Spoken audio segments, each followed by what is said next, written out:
Good evening. We get everybody take a seat. We want to call the meeting to order. We appreciate your patience. We had a little closed door session upstairs, so we're running a couple minutes late. We're going to begin tonight's meeting with an invocation by Commissioner Mac McCrae, followed by the Pledge of Allegiance to the flag, led by Commissioner David Merker. If you please rise. Let us bow. O most holy and eternal God, the creator and maker of all mankind. Heavenly Father, we come before thee this afternoon in the humblest manner that we know how. We first come recognizing that thou art God, and besides thee there is no other. We pray for our brothers and sisters in South Carolina who's dealing with the devastation in their city, state, as well as their county. We also pray for Dimensional Harmony, who's here with us this afternoon, or these young people who will be going off to London to represent our great city.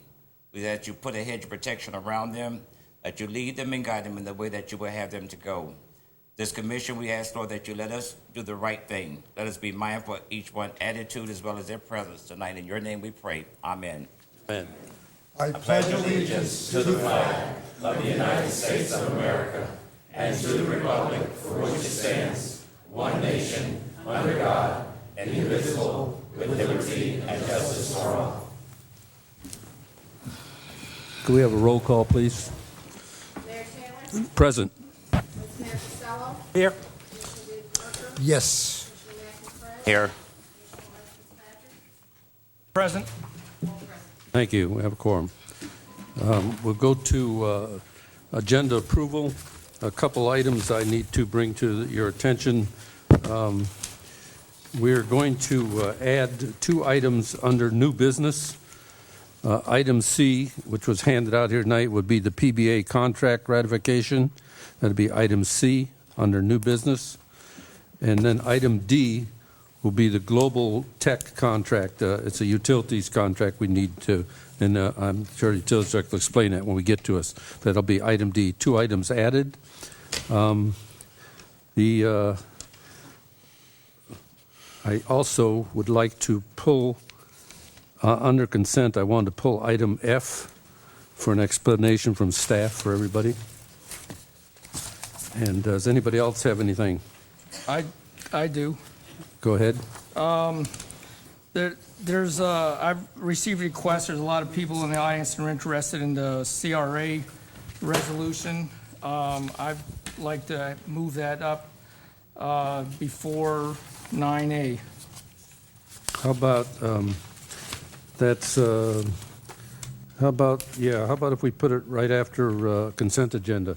That's basically, I had it right after bid and purchase. It doesn't matter either Okay, way. that's good. Okay, good. Right after consent agenda, we'll move item 13C there. That'll be the CRA discussion. Anybody else? Off the consent agenda, Mr. Mayor, I'd like to pull 6C. You've already pulled 6F, and I'd also like to pull 6G. Okay. C and G. Very good. Anybody else? Is there a motion to approve the agenda as amended? Motion to approve the agenda as amended. Is there a second? Second. Motion is second. Any other discussion? All in favor? Aye. All opposed? Show the motion unanimous. That'll take us to informational items by members of the commission. I guess tonight we'll start with Commissioner Fitzpatrick. I haven't been in town, so I don't have anything really to report. Okay, Vice Mayor, yourself. I'd just like to say that to participate in the Chamber of Commerce golf tournament, which was attended by a lot of sandbaggers, and it was a good day for the Chamber, and I appreciate the opportunity to play. Thank you. Commissioner Merker. Yes, I'd like to say something. I had the privilege, the opportunity, and once again learn. I was at the 107th anniversary of St. John's. The learning curve to me is the togetherness of people, the meaning of people coming together. Not every day do they agree on everything, but on an anniversary which shows their history, historic history, bringing the people, the thoughts of the past to the present and hopefully to the future. I enjoyed it very much. The pastor who spoke, he was exciting. He was dramatic, and he hit the point of togetherness of people. Anything else? No. Commissioner McCray. Thank you, Mr. Mayor. First, I'd like to say that I will, with sympathy tonight, I'd like to just tell the city that the demise of Mrs. Elizabeth Jenkins. She was 93 years young. She was a community activist here in this city. She lived in District 2. Anytime you want to know if you was doing anything right, this was one lady that you can go to, and she will tell you, you might not agree. Don't worry about my English. And she said, I'm going to tell you like how I feel and how IS is. I don't have the final for a funeral yet, but please keep her family in prayer. I'd like to say that on October the 1st at 10 a.m., I went to the Links Golf Course here in our city, and they wanted me to plant a tree. I stuck the shovel in, found out I wasn't getting paid, and I stopped right there. I attended it with the mayor along with Vice Mayor Casello. I also met with Vivian Brooks today at 10 a.m. If you have been reading the newspaper, you'll probably find out that I refused to meet with her, and that was because of things that were said and done. Mrs. Brooks sent me a note of apology. And anytime somebody sends you a note of apology, I'm a big person. If you want to apologize to me, I will step back and say, we're grown people. I accepted it, and we're moving our city forward. Thank you. Thank you. I have a few items here. On the 16th of September, I attended the Mayor's Literacy Coalition up in Palm Beach, the luncheon, where I was asked to swear in the AmeriCorps volunteers. These are young people from all over the United States that come and volunteer their time. They volunteer their time in our libraries, in our schools. All young, really kids that get paid practically nothing to do this, but they give their time. They're great kids. Also, they announced the reading competition that's coming up. The book that's going to be read this year to children is Not Norman. And the city of Boynton Beach for the last 2 years has won. It's how many children you read to. And for large cities, the Boynton Beach has won that for the last 2 years in a row. So we don't want to lose our thing there. We want to make it again. So we ask city employees, anybody else would like to volunteer to read to our young kids at this time of this competition. We'd love to have you, and you can contact our Parks and Rec Department. I think we'll be heading that up, or the city manager's office. On the 18th of September, I had the honor of welcoming Lord Mayor of Westminster, England, to the Boynton Beach High School. We gave her a police escort from 95 to the school, and then had a red carpet, marched her in, and then Dimensional Harmony sang for her. And after that, she gave an official invitation for them to come to England. So you're going to hear a little more about that, so I'm not going to pursue any more. That's coming up right behind me. On the 18th of September, also, I attended the Senior Health Fair, which we do semi-annually at the Civic Center. It was a tremendous turnout. We have a lot of vendors there that help people, give them free shots, give them free haircuts, and any kind of health questions. And that was really well attended. And then on the 23rd, I did attend the St. John Baptist 107th anniversary celebration, which they've been here for 107 years. That's just amazing, and they had a really nice turnout there, and we wish them another 107 in the future. On the 25th, I attended the Avenue of the Arts reception at the Civic Center. We have all new arts going down on Ocean Avenue, all new art display coming up. So if you haven't said that yet, you might want to go down and take a look at that. We do that to draw people to our community, and that has been working for us. On the 30th of September, I attended the League of Cities meeting in Tequesta. And interesting there was Virginia Baker, who is the county administrator, the new county administrator. She came to the League of Cities to present that. It turns out the county is between 700 and 800 million dollars behind in their infrastructure money in order to do our roads and all the infrastructure in the county. Plus, they have a lot of the roads in the cities that the county owns. But they're 700 to 800 million dollars behind in money to do that. The cities are in the same position. We have 38 cities in the county. Almost every city is way behind in money to maintain our roads and our infrastructure. So what they're going to be looking at, they haven't decided yet what they're looking at. There's two ways to do that. You can either raise property, the county could raise all our property taxes, and whoever owned property would be paying the bill. Or they're talking about doing a half-cent or a 1 cent sales tax. Now, it's in the talking stage, and we've put somebody on League of Cities on that board that's discussing that. The Cultural Council is going out and doing seeing how the people, the community feels about that. They're going to try and get a poll, see if the community would support that, because in order to do that, they would have to go to referendum, and all the residents of Boynton Beach County would have to vote for either a half-cent or 1 cent sales tax increase. If they did that, if they did a half-cent, the county would take in $1.2 billion. And they would divide that between the county and the cities. The county would take 60% and divide between the cities 40%. So, and the cities would get their amount based basically on their population. So for this Boynton Beach, we would realize if it was a half cent, we'd get a little over $5 million for a half cent. If we went to a 1 cent sales tax, the city would get $10 million. So that's in the. I just want you to know it's in the discussion stage. You may get a call or you get polled some way to see whether you would support that half cent or the 1 cent on a referendum. So that could be coming up. Let's see. On the 1st of March, I attended the golf course tree planting, which was mentioned earlier. We got a grant for those. We got like 175 trees. When the past hurricanes. That was October the 1st, not the 1st October, of March. did I say wrong? March, October yeah. 1st? Okay. A lot of trees were blown away in the hurricane, so we got a grant and purchased 175 trees, and they're starting to plant them out there. It's a real good thing. I did attend the Chamber Golf Tournament. Did not win. We came in 10 under, but that wasn't even close. Sandbag. And then on October 4th, was past Sunday, the Gold Coast Band had a concert in the Civic Center, and I was asked to conduct the opening and the closing number, which was a lot of fun, and it was very interesting. I'm a little nervous, seeing as I have no musical talent, but I ad-libbed it. So pull that one off. So the next, and I'll tell you that the Civic Center was packed for that event. A tremendous turnout. It's good they do it in the afternoon, and it's good because a lot of the elder people don't like to drive at night, so they did like 2 to 4 in the afternoon. So the place was packed, and they had to try and find extra chairs and all. So it was really well attended. Mr. Mayor, if I That's just all. may Yes, add go one ahead. little thing, talking about the tree planting at the Lynx Golf Course, was a card-carrying member.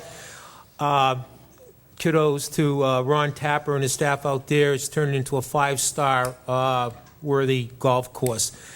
But the one thing I don't understand on this tree planting is why they would plant it right where my calculated slice goes all the time on the 10th hole. So I do have an issue with that, Mr. Tapper. Thank you.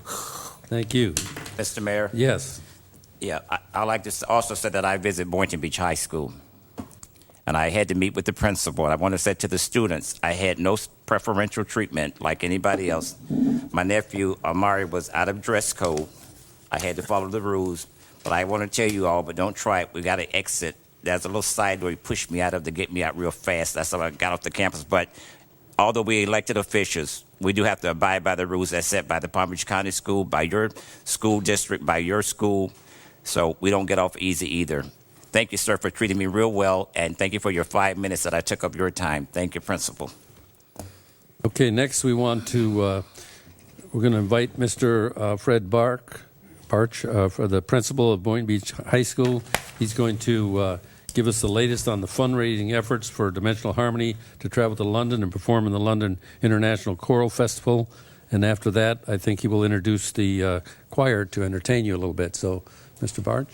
Good evening, Mayor, Commissioners, and community members. It's always a pleasure and honor to come to speak to you at Boynton Beach Community High School. We have a extremely well-known chorus program under the direction of Mr. Sterling Frederick.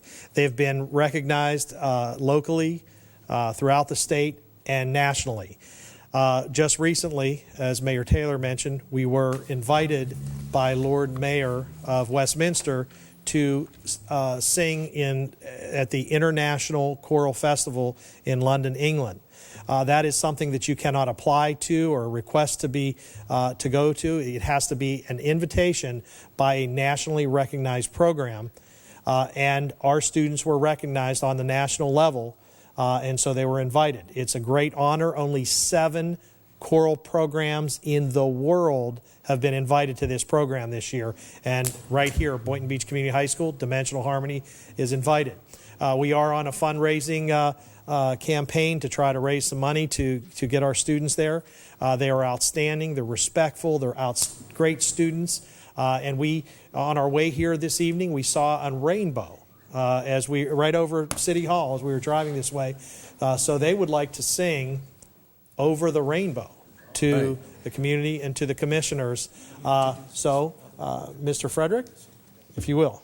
Excuse me, Principal, before you all come, that rainbow that was over the city was letting you all know that I am going to donate $1,000 from my community fund towards you all. Thank you. Thank you, Commissioner McCray.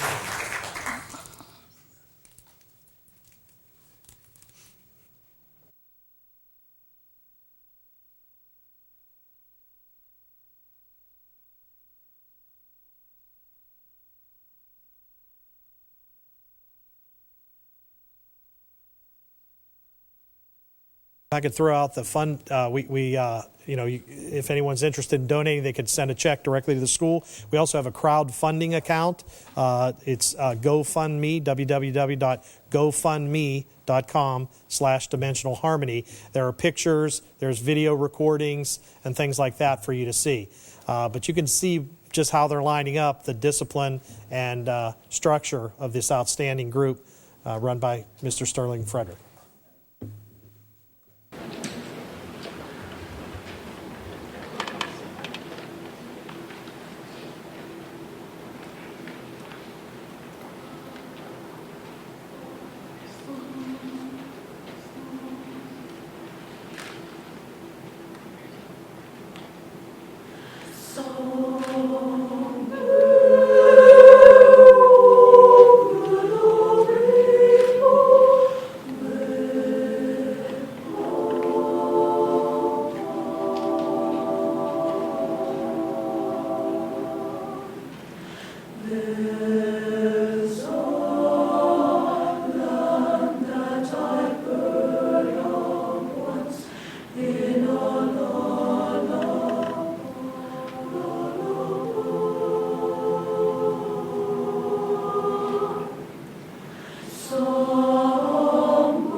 Did you have another number?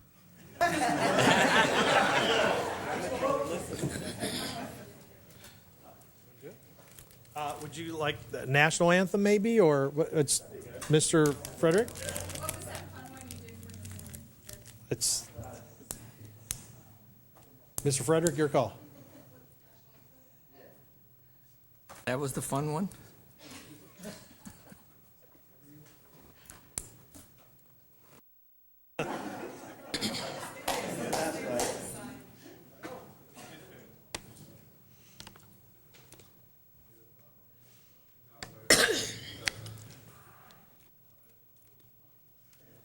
Want to do national anthem? I think they were talking about the dancing one, but I don't know if you have your. You don't have everybody. My favorite. Do your favorite. Yeah.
Before they all leave, Vice Mayor would like to introduce Beverly Miller Raymond, who would like to. I'll let her make her own comment. Miss Raymond. Wow, that's my comment. Amazing voices. When I was your age, I wanted to go to London too, but it was to see the Beatles. And my parents said, no way. But to have this opportunity at such a young age, it's just amazing to me.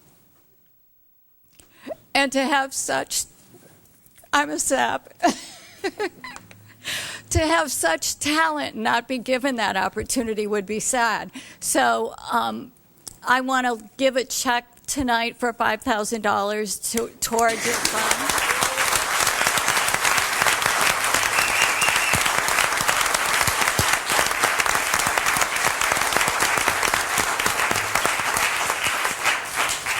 Just a little bit about me. My family's had a presence in Boynton Beach since 1971, and we have Royal Manor on the corner of Gateway and Lawrence.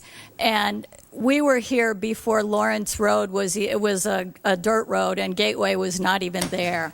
So every time you drive down by Gateway and Lawrence, wave at us. And I just want to say have a great time in London and really show them what you got. Thank you.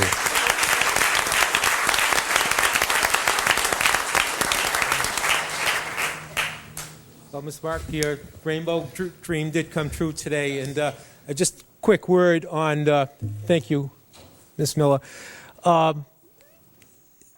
a little bit about her charity and what she does. It's Extraordinary Charities. It's a Palm Beach-based nonprofit organization devoted to raising awareness of small but deserving Palm Beach County charities.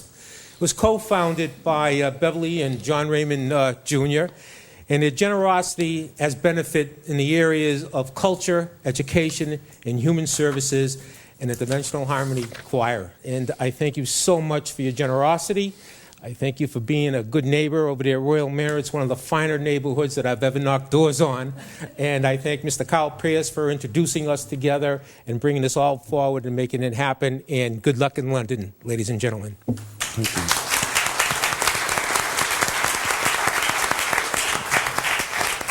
Well, this was great. We wanted to do this, especially tonight, to get the word out that you are on the fundraising effort, and you are so super talented. And I know you've won awards in the United States. We're in first place in New York and all that, and we've enjoyed you in the country. It's time to share you with the rest of the world.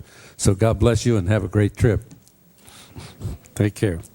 Okay, next we're going to have an announcement by the Recreation and Parks Director, Wally Majors, regarding the Fall Festival event, which will be held at the Intercoastal Park on Saturday, October 10th, from 3 to 6 p.m.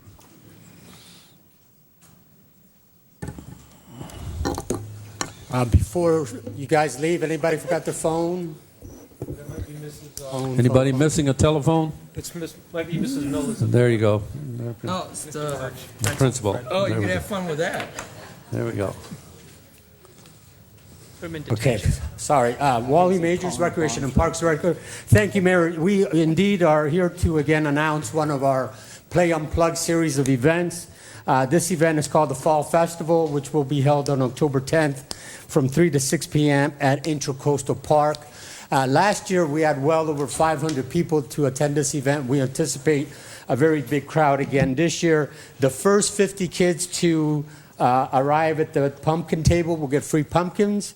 We'll have pony rides, the petting zoo, the climbing wall, the face painters, and a lot more. And again, this is a free family event, and we hope you can all join us. Thank you. Thank you. Thank you. Hope we have a good turnout again. And now we're going to have Eleanor Crisell, our communications manager, regarding the digital photo contest for the city's 2016 calendar.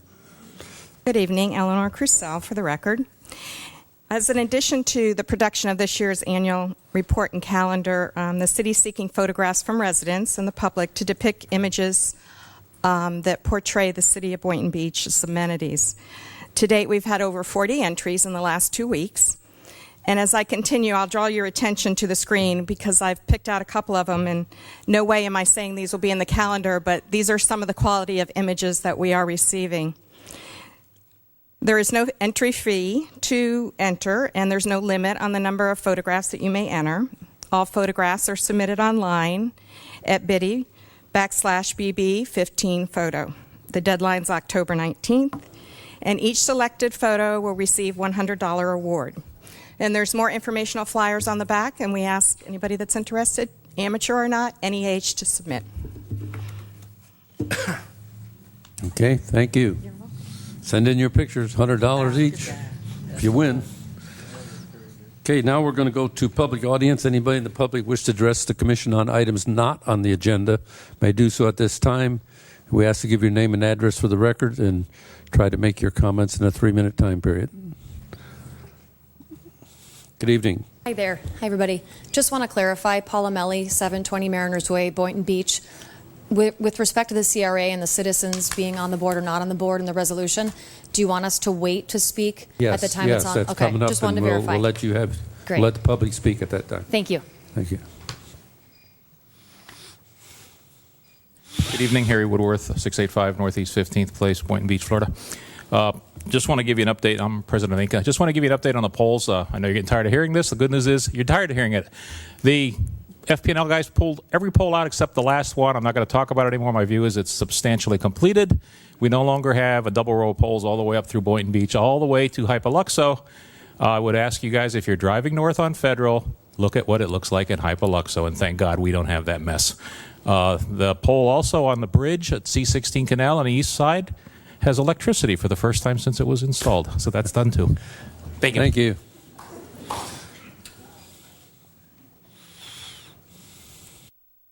Good Good evening. evening. My name is Joyce Mura. I live at 1555 Palmland Drive, which is part of Chanticleer Villas in Boynton Beach. I'm looking for a response to an email that I sent on August 19th. I have a copy for you. There had been a recent article in the newspaper that you were looking into whatever with the Palm Beach County Fire Rescue and the Sheriff's Department, but you were going to get input from the citizens in a survey, possibly going out in the utility bill. My association, unit owners do not get utility bills. It goes to the office. I have offered to pick them all up for the residents in my area and distribute them and give you a name and address of everyone. I have not received a response to this email. Okay, we have your name and number. Do you Yes, have a? and Could you here's- leave a phone number also? That it's on there. Very good. Thank you. We'll look into that. Thank you. Just for the record, that's something we haven't moved forward yet, but when we do, we have your number. And we'll make sure you do this time. Thank you. Good evening. I wanted to come up and compliment you guys. My name's Susan Oyer, 140 Southeast 27th Way, Boynton Beach, Florida, 33435. I work in the city of Boca. I teach down there, and we have a very big problem where we only have one road in and out to our school. And our school, the family members, the parents have all gone to the city commission in Boca begging to have something done. They really need to just add 75 feet of street to give us 2 entrances. And they are non-responsive in the whole 8 years I've been at that school. And I was bragging today about how great this commission is, because when someone comes up and says, for example, I'm having a problem, you guys actually go and try and solve it. And you do it right away. And you always, Mayor Taylor, last time I was in here, you said, go meet the police commissioner outside and get the problem solved. So I've got to compliment you on the fact that you all actually do something, as opposed to apparently the city of Boca that, refuses to resolve my school's issue after all these years. Thank you. So good job. Keep it up. Oh, thank you. Thank you so much.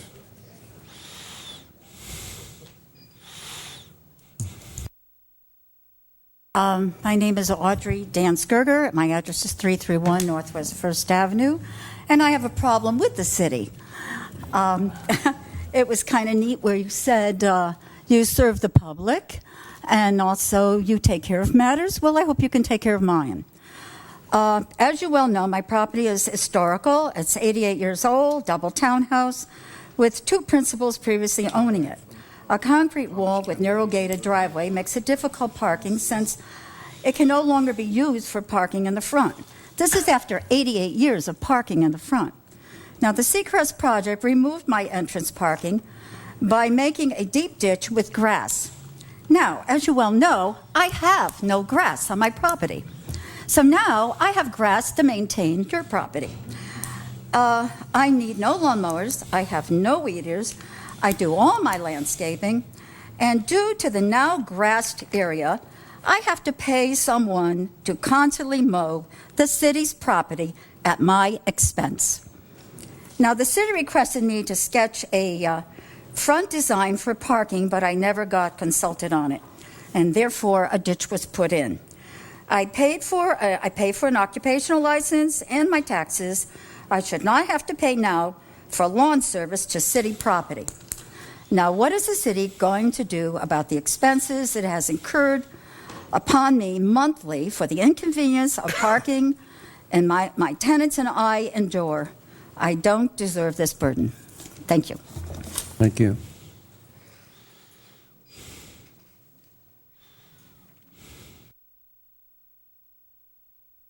Dr. Piotr Blas, 113 West Tara Lake Drive, Boynton Beach, Florida, 33436.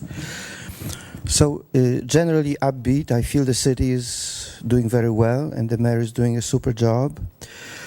As for me, I'm going to Poland on Saturday, so you will not see me for about a month.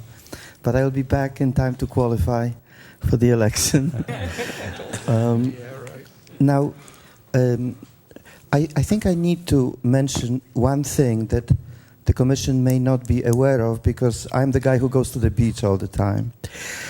Unfortunately, the beach has deteriorated, and that's a serious matter. This is Boynton Beach, and the beach is our diamond. In what way has it deteriorated?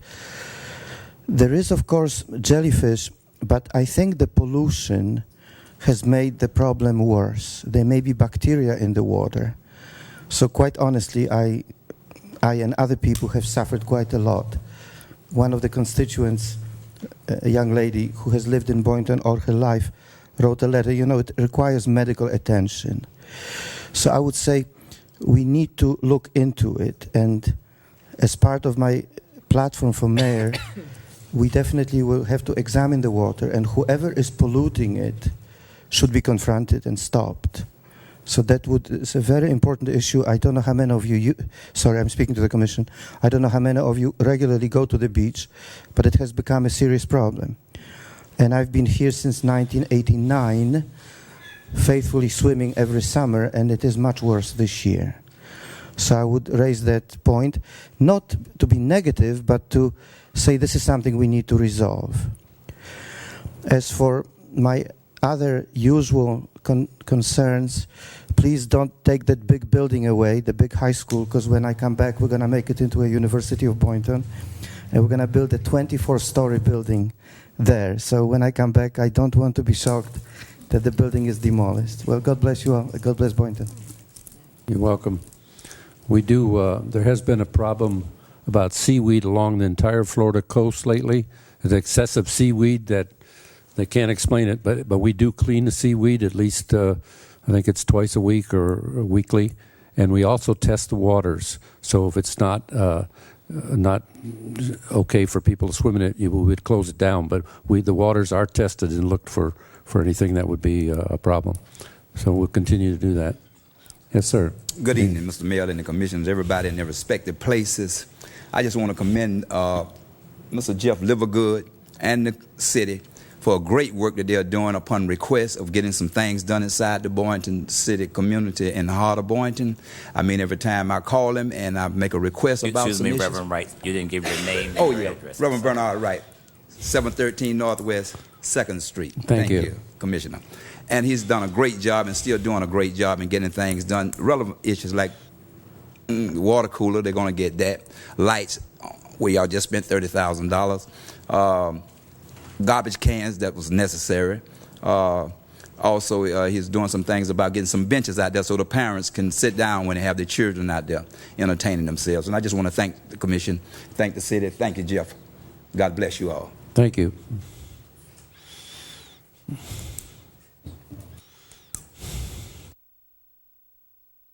Mr. Klein.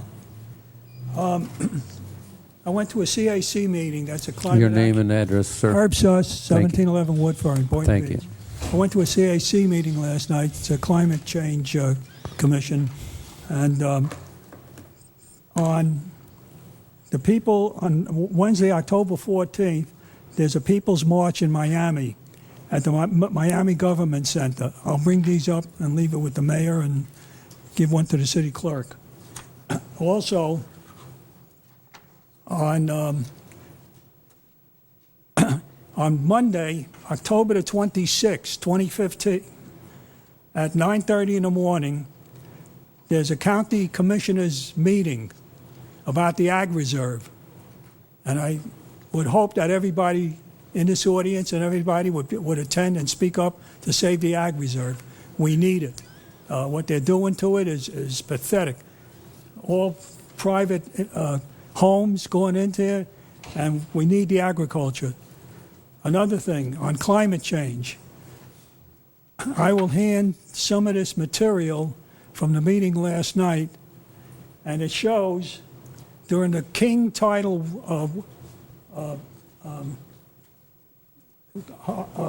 water coming in, there's a picture of by the banana boat, all dry and damp, but the tidal wave, the water is coming in. The seas are rising. So I hope that this commission takes this very seriously about the sea level rise. It's happening. In fact, many of us at this meeting agreed with one county commissioner that we are now at a point, period, of no return. Period. That's it. Can't make that up. Aquifers are drying up all over the world. Most of them irreplaceable unless there's rain to recharge some of them. Another thing I'm going to leave with one to the city clerk and one to the city manager. Calendars, the Jewish calendars. And I'm a little perturbed on what happened on the second day. Some of us do celebrate the second day of Rosh Hashanah, our New Year. And yet, the meeting was held, and I would have liked to attend. And I think in the future, because every year I've been given these calendars, every year. So I like a little consideration for everybody of the Jewish faith that do celebrate the second day. So with that, I will also hand out a picture of a couple of handsome guys here. And I want to hold on to it, but I think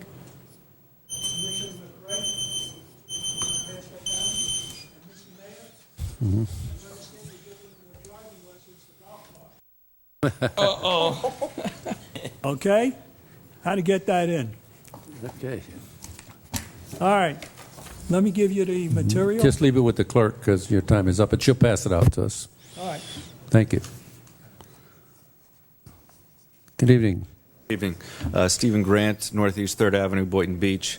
I'd like to inform the commissioners and the community that I put in my form for campaign treasurer, and I will be looking to run for mayor of Boynton Beach this upcoming election.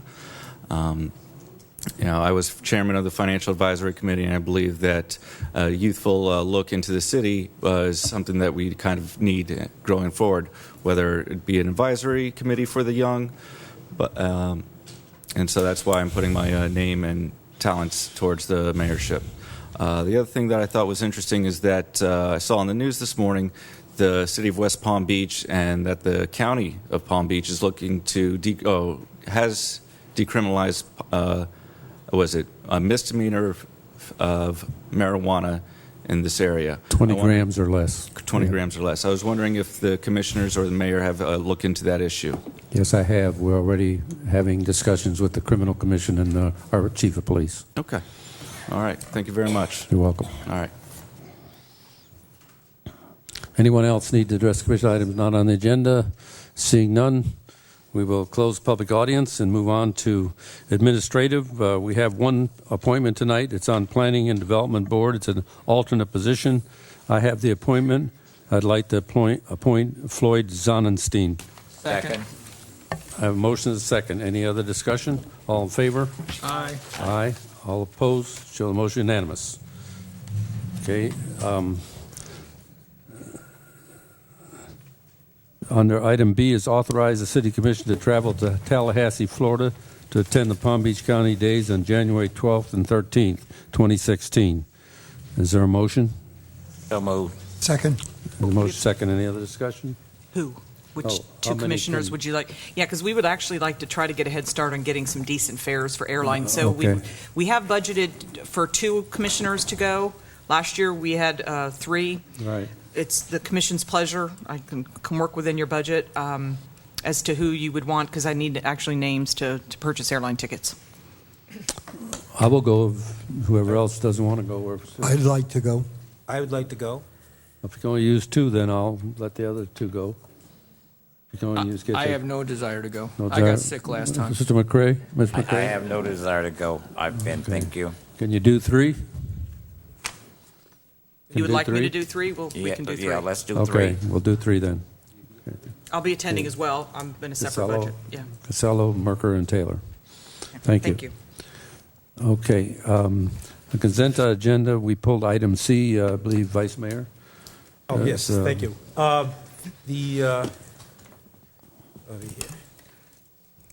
Just give me a second. Was, Okay, this is about the first-time home buyers program. The reason why I'm just inquiring about this, the house, it's in my district. This house went into foreclosure. The bank took it over as, I guess, as lien holder. We've lost all rights to any monies that we might have come into this.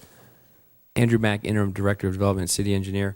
Correct. The lien that we had was wiped out through the foreclosure, so we have no rights to any money through this process. Has this happened in the past? Is this a trend, or how many other opportunities have we lost out because of foreclosure process? Well, there's been several that's come before the commission as short sales. Some they don't always go through foreclosure. This one actually came before you as a short sale, which we would have recouped some money from, but unfortunately the sale didn't go through and it was lost through foreclosure. So, and then the waiver here is it was a holdover of the contract that we have an opportunity to purchase the property back, but at this moment we don't have the funds to do that. So, Want to be in a homeowner's business, but my question is then, how many others have we lost money on in this first-time home buyers program? I'd have to get back to you with that information. Okay. I can talk to the Community Improvement Division and get you the stats And on that. that program's still in effect? We still have that first-time home buyers? Correct, Okay. through the SHIP program. I guess, is there any checks and balances that I suppose we have to follow the letter of the law as far as when we're giving this out and foreclosure goes in, obviously we lose out? My concern is that if we have this program and it trends to foreclosures now versus short sales or sales itself, I'm a little concerned. How much money do we actually lose on this home? This house, the second mortgage was for $58,930. So the city's out $58,000 on It this was particular grant property. funding from the state it was lost. Yes. Okay, thank you. Okay, we can talk about that a little. Here we go. Okay, next item was, is there a motion to approve item C? So moved. Second. Motion second. Any other discussion? All in favor? Aye. Aye. Opposed, show the motion unanimous. Next item I pulled was item F, is authorize city manager to have amend the 2014-15 budget, adjust budget appropriations, revenue sources to provide spending authority for operating and capital improvement projects as needed to cover anticipated expenditures. This is kind of a housekeeping thing, but I thought you might want to hear a little bit if anybody had some questions about it. They kind of move, if you go over in one line item, they try to find money somewhere else to cover it. So it's still covered in the budget. It's just a matter of moving money around. I'll let you explain that better.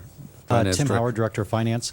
Like the mayor said, this is an annual housekeeping thing as we get through the end of the fiscal year and prior to our audit process. The statute allows for a budget amendment of the previous year budget for up to 60 days after the end of the year. So what we do is we look at the approval level for within a department is allowed at the city manager level. If we're moving funds between departments, it requires the city commission approval. So we just look at department level on the expense side to see if we have any that are in need of additional funding. And there's a few reasons why that would happen. We underestimate the cost of street lighting in one division. There's some things under payroll-related things that we do not budget for. If people separate from employment, they get paid out for accrued sick and vacation, and we don't normally budget that in the beginning of the year. Also, anyone that goes into the drop program gets paid out for sick and vacation time, and that's not budgeted at the beginning of the year. So we go through the departments and do a housekeeping thing to make sure that we don't overrun any department level overall budget. Then we look on the revenue side to see if we have any revenues that are coming in tracking better than expected. And in this case, we did have a couple that were tracking better. One being building permits. The other one was code enforcement fines. The good thing is that we probably could have adjusted it all within the expenditure approved budget of $73 million, but it would have required me going through every single line item and making an adjustment, and your amendment would probably be 35 pages long. So I just went and looked at the larger numbers that we needed. I looked today at the overall, and it looks like we're coming in probably about $1.5 million under budget for the year before the audit's done. So this is just the formal approval of it. Any other questions? Is there a motion to approve item F? So moved. Is there a second? Second. A motion second. All in favor? Aye. All opposed? Show the motion unanimous. Item G, Vice Mayor, is the award and authorize the city manager to sign a 2-year lease agreement with Ultimate Bakery and Pastry, Inc. to operate the restaurant at the Links Golf Course as a result of the RFP. Is there anybody from the Ultimate Bakery here, pastry? No one from the company here? Probably, we didn't request them to be here. We know they know it's on the agenda, I believe, but They wouldn't want to have represented here, or they're asking us to sign a contract and no one from the company's here? No, if they're not here, they're not here. I guess we'll talk to Mr. Tapper. Just, Yes. you got to give all that information. Ron Tapper, head pro as a golf course manager. Thank you, Mr. Tapper. Question I have is that during budget talks that you had mentioned that you were going to rent out the restaurant you wanted $12,000. I see here in the proposal this is only for $7,000.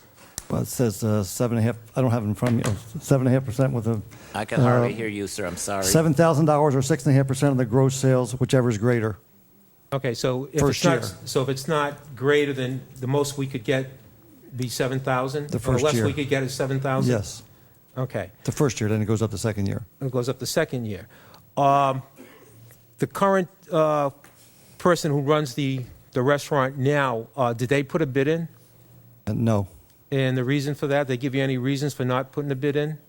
The current vendor is That's a la correct. carte. They're gone. Pardon? They didn't put a bid in. I don't know why. They didn't give you no reason for why they No. were leaving? No. Were they profitable there? Were they profitable? I don't have their records, sir. I don't know. Did they pay you rent? They pay per golfer, yes. So you don't really know how much, if you don't know if they're profitable, then how would we know with this vendor what the 6.5% of their gross, if we don't know if they're profitable? But we didn't ask for it. We didn't have records from the other vendor. They were paying per golfer is what we paid. So we didn't have, their rent was not based on a percentage. What was their rent based on? Per rounds, per round? golfers. And how many rounds did we have? 60,000 rounds, roughly. 60,000. And what That's percentage do they five- make per round? 7 cents per golfer, I believe, last year. 7 cents per round. So that's what, about 30? Oh, $45,000? No, $4,500 to $5,000. $4,500 to $5,000. Okay, with that being said, so this is going to be based on the $7,000 or 6.5%, whichever is greater. So that's guaranteed money. The $7,000 is going to be guaranteed. Yes. Okay. I was looking at their menu. Is there anything, a specialty that this company that is going to introduce into the links? Just the different things that was in the surveys that we were looking for, that we asked for, that's not And what there. were some of those things you were looking for in the survey? Eggs that were made, not egg beaters and stuff like that. Chicken, fried foods, some grilled stuff. Is the kitchen at the links, is that up to code? Yes. The hood and everything passes code? Yes. It does. I mean, So we have a problem, but then we go out and get it done. Whatever we have to do, we maintain. could this vendor come into this restaurant right now and operate under what we have there right now? Yes. Everything's up to code. Yes. So there's no monies that need to be spent to upgrade the hood or fix the hood? No. Okay. At this moment, no. Yes, the golf course is responsible for all that. So if an inspector went out there and found something wrong with the hood or stove or whatever it might be, the golf course, the city, would be responsible to fix. Yes, we've been doing that for years. Okay. That would eat out of whatever profits we made out of the vendor? Same as your last year's. Same as last year. Every year. And how much money did we made? Would you say $4,500? $4,500 to $5,000. The $5,000. That was in our pocket. Basically, it's probably a break even. Break even. By the time you pay, we pay cable, we paid electric, we paid the water, utilities, everything. Is there anything different in this contract where the vendor pays any of those expenses? No, just their rent's higher. Just rent. Okay. So more food items. Okay. More food items. And what is the goal like with this new vendor here? And what I'm getting at here, Ron, I'll be totally honest with you, is that all past vendors there, even the city at one time, we ran the restaurant out there. That failed. The next vendor, it failed. The vendor we have in there now, who operates 4 or 5 other golf courses, is now leaving. So the situation there doesn't seem to be a profitable venue for these people who come in. Are we setting ourselves up for another failure, or how can we improve the quality to get more out of what we got there? Because it is an investment that we do have there. And the second part is that question, the vendor that we are currently going to award this contract to, how many golf courses do they service now? I don't think they're on any now. They were at a couple other golf courses. They were at Boca Raton. They were at Palm Beach Gardens in the past. And why aren't they there now? Contracts run out. I don't. And they didn't renew them there at those golf courses? Their resume, they were there for years. I don't know. That's not. That's fine. I didn't look into their. That's finance looked into their references, not for me. When I went up for bid. My point is that what kind of success rate do they have operating golf course concessions or restaurants? Do they have a winning track record? That's what I'm asking. They were in their references. They were there for years. So there's not a 1-year operation. When you say years, what was the number of that years? When I looked in the book there that they had there from Boca Raton, they were there 6-7 years. Okay. Palm Beach Gardens 6-7 years. They weren't 1 year hit and runs. Okay. All right. So I guess they're not there now, but when they were at the premise where they were there for years. Okay. But they don't operate in any other golf courses now? At the moment, I don't see it on there, no. Okay. And so we got a quality vendor. You're feeling we got a quality vendor, and you're telling me the kitchen is 100% ready to go. We don't have any unforeseen expenses out there as far as hoods, stoves, appliances, air conditioning, or anything like that? Yes, we do have an air conditioning problem, but that's going to be taken care of shortly. We're getting a new air conditioning units and compressors and everything coming up shortly. We're out looking for bids on it now. Okay, let's get into the kitchen. The kitchen is all set to go, as is. The kitchen is a pass. Everything in there is pass. If it's not, then we upgrade it. The golf course takes care of that. Okay, thank you. Go ahead. I want to make something simple. Basically, do we, the city, have dialogue during the course of the year that you can say, hey, do this or do that? Yes, we have, even as far as the restaurant goes? Yes. The restaurant is out. They're on their own. The restaurant doesn't work for the golf course. I have messages many times with the owners and the manager there saying the golfers are here. This is the service they're looking for. If they want to go somewhere else, there's a reason. That's not what I'm asking. All I'm asking is very simply, they're taking a gamble. It's a business for them. They're there to make money. The only thing that I think is important, do we, the city, have input to a business, a private business, to say, hey, you're doing something right or you're doing something wrong? Yes. I've already mentioned that, yes. Okay, because that should be part of it. If you see something that's not working, yes, we had that with the last vendor. Then that's the key, and of course they want to succeed. Yes. The rest is rhetoric. There a motion to approve that item? So moved. Second. Motion second. Any discussion? All in favor? Aye. Aye. All opposed? Show the motion unanimous. Okay, that takes us to the item that was moved up, which was the consider an act on resolution designating the City Commission as the sole members of a 5-member CRA board. And I believe, Vice Mayor, that was your motion. Did you want to say anything to start with? Yeah, I will. I made the motion to eliminate civilian appointees to the CRA board. And my reasoning was that the elected officials are held to a different standard, to a higher standard. It was misconstrued that I didn't want citizen input, and that's not the case, folks. And my idea that I'm floating out there, or my proposal, was to an executive director advisory committee, and the executive director's advisory committee is a volunteer, non-paid advisory committee that ensures the CRA maintains community accountability.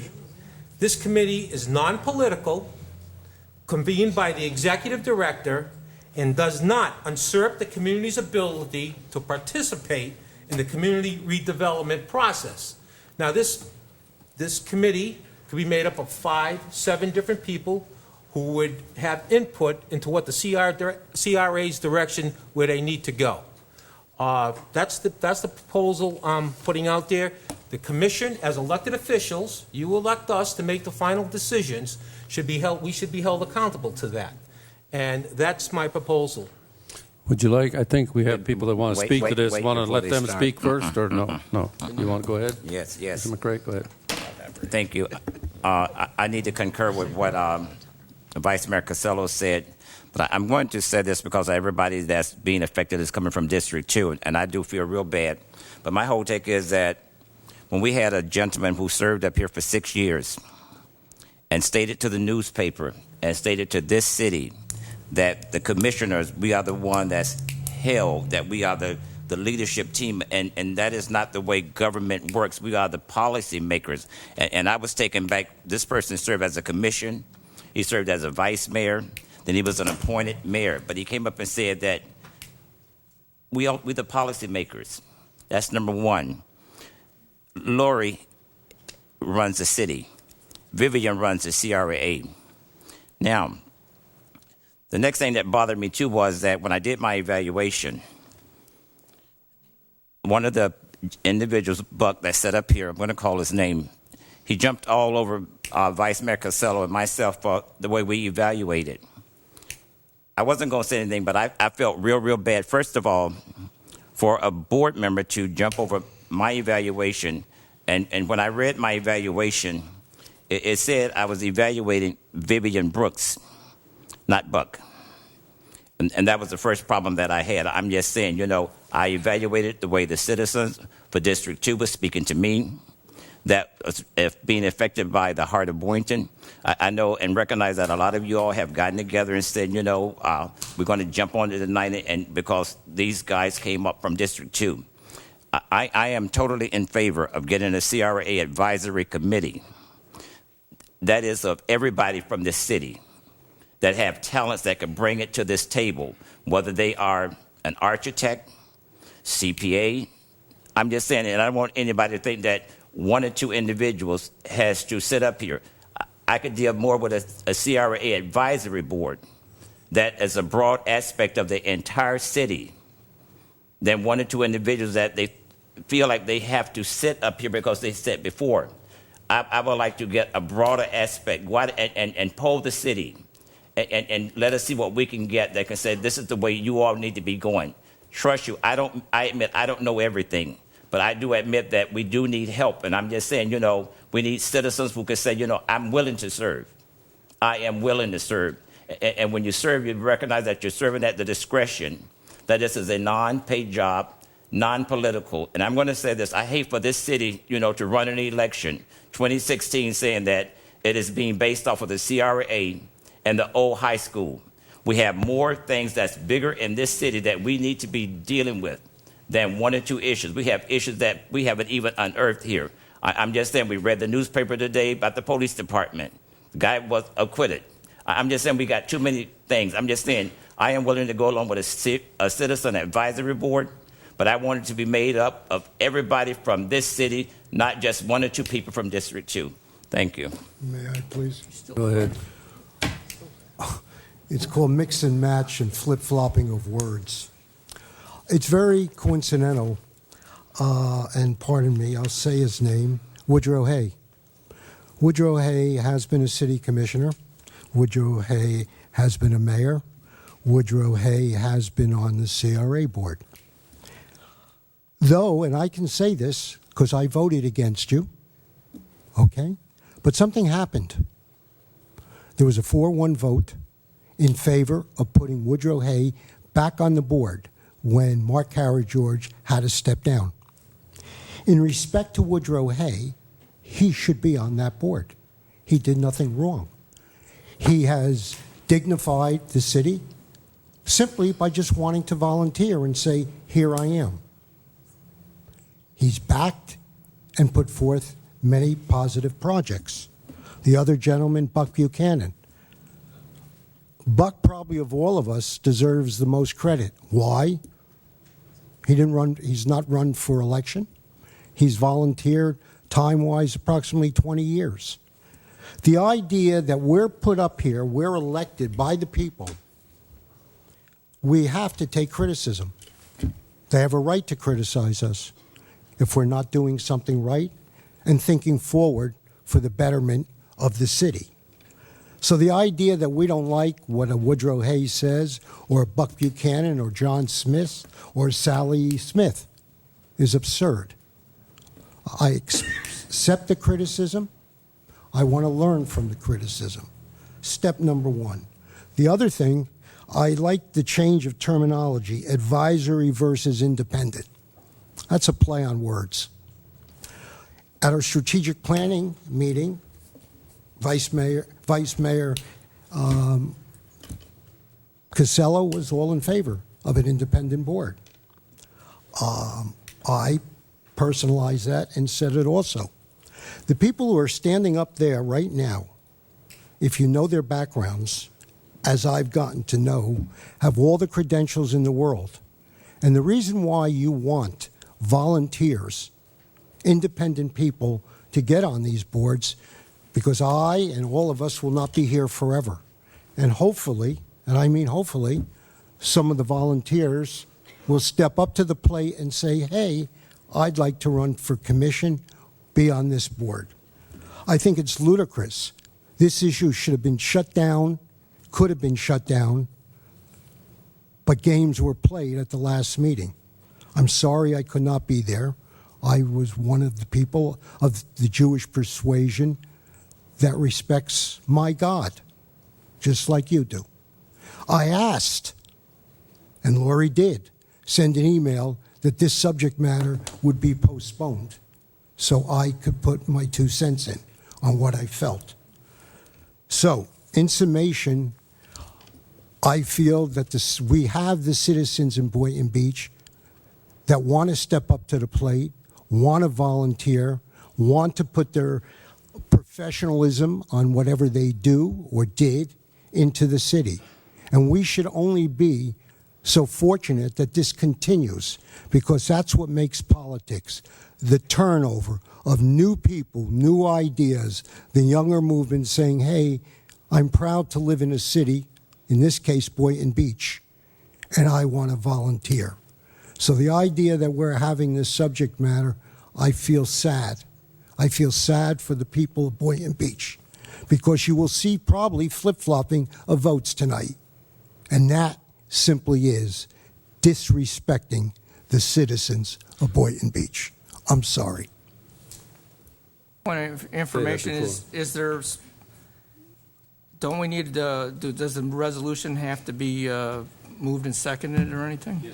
Yes. So we're not there yet? We're not there yet. Wait, we got people who want to speak to it. Well, Did you want to wait till they hear? Yeah, I'll wait.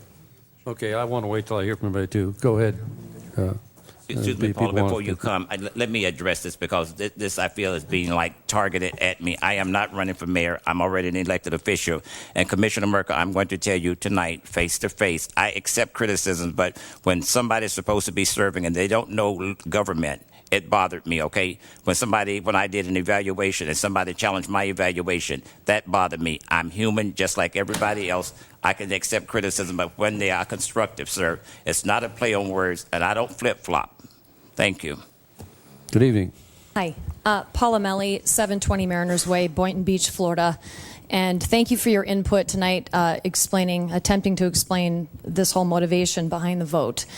I think you talked about an acquittal. Was that for the alleged rape that the police officer committed? Yes. Okay. I wasn't sure if that was the crystal meth being sold out of the back of a cruiser, because some of those stories have come out of Boynton Beach, Florida. And the problem with what has happened with the CRA and the citizens that are supposed to be on that board, the problem with this is that we have a history steeped in scandal, steeped in a political machine that seems to basically be outside and separate from the people that live here. So when I heard that, now I hear that it's somewhat of a personal thing, that someone was disrespecting you and you don't think they know what they're doing, and that's why you're just throwing out the baby with the bathwater and getting rid of the 2 seats that are for the citizens that were here. There was a time it was all citizens, and that was fraught with scandal too, because there were realtors who were allegedly doing backdoor deals and land grabbing when they found out that there was land that the CRA wanted to buy to develop. So it's one thing when we have a pristine history. It's wholly another when we have a history that seems to be just plagued with this. So when we, as citizens in District 2, who live in the district of the CRA, hear that we're getting rid of the 2 individuals and the independent people who live and are our neighbors because of ABC, XYZ, I changed my mind, and I think we're better at it because we're elected officials, the perception is the reality. And the perception is you're doing something underhanded. You're doing something to accelerate and expedite and do something behind closed doors and get something done, shoved through, expedited before the year's over. That is a perception. And it's very hard to unring that bell once it's been rung over and over and over again in this city. When we got together, I was looking at all the faces and I was like, here we are again and again and again. And what we're asking you to do is, yes, be a politician, yes, be a person, but yes, be a human. And look at the decision and really weigh and say, is this a good idea? Is this good PR for Boynton Beach? Not for you as individuals, as the city as a whole. You have an opportunity tonight to unring the bell. You're going to be hearing from people with different perspectives, different angles to be looking at this far beyond where you're looking. And what we're asking is just to rethink what you did, because this bell's been rung too much. And to offer up an additional committee when we have a history of obliterating and getting rid of committees that are comprised of citizens. It's a pattern of shutting us out. And it doesn't matter if it's your intention or not. The perception's the reality. And that's all I have to say. Thank you.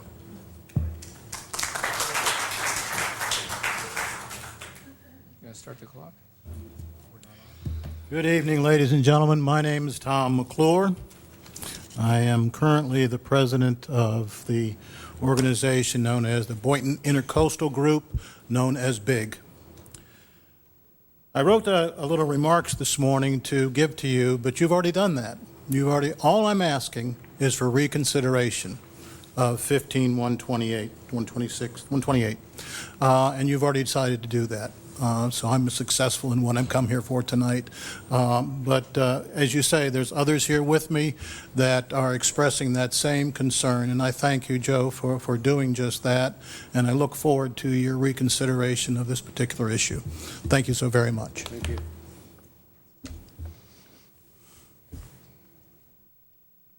Hi, my name's Harry Woodworth, 685 Northeast 15th Place, president of Inca. Appreciate the reconsideration bias that I'm hearing coming from there and some of the explanations.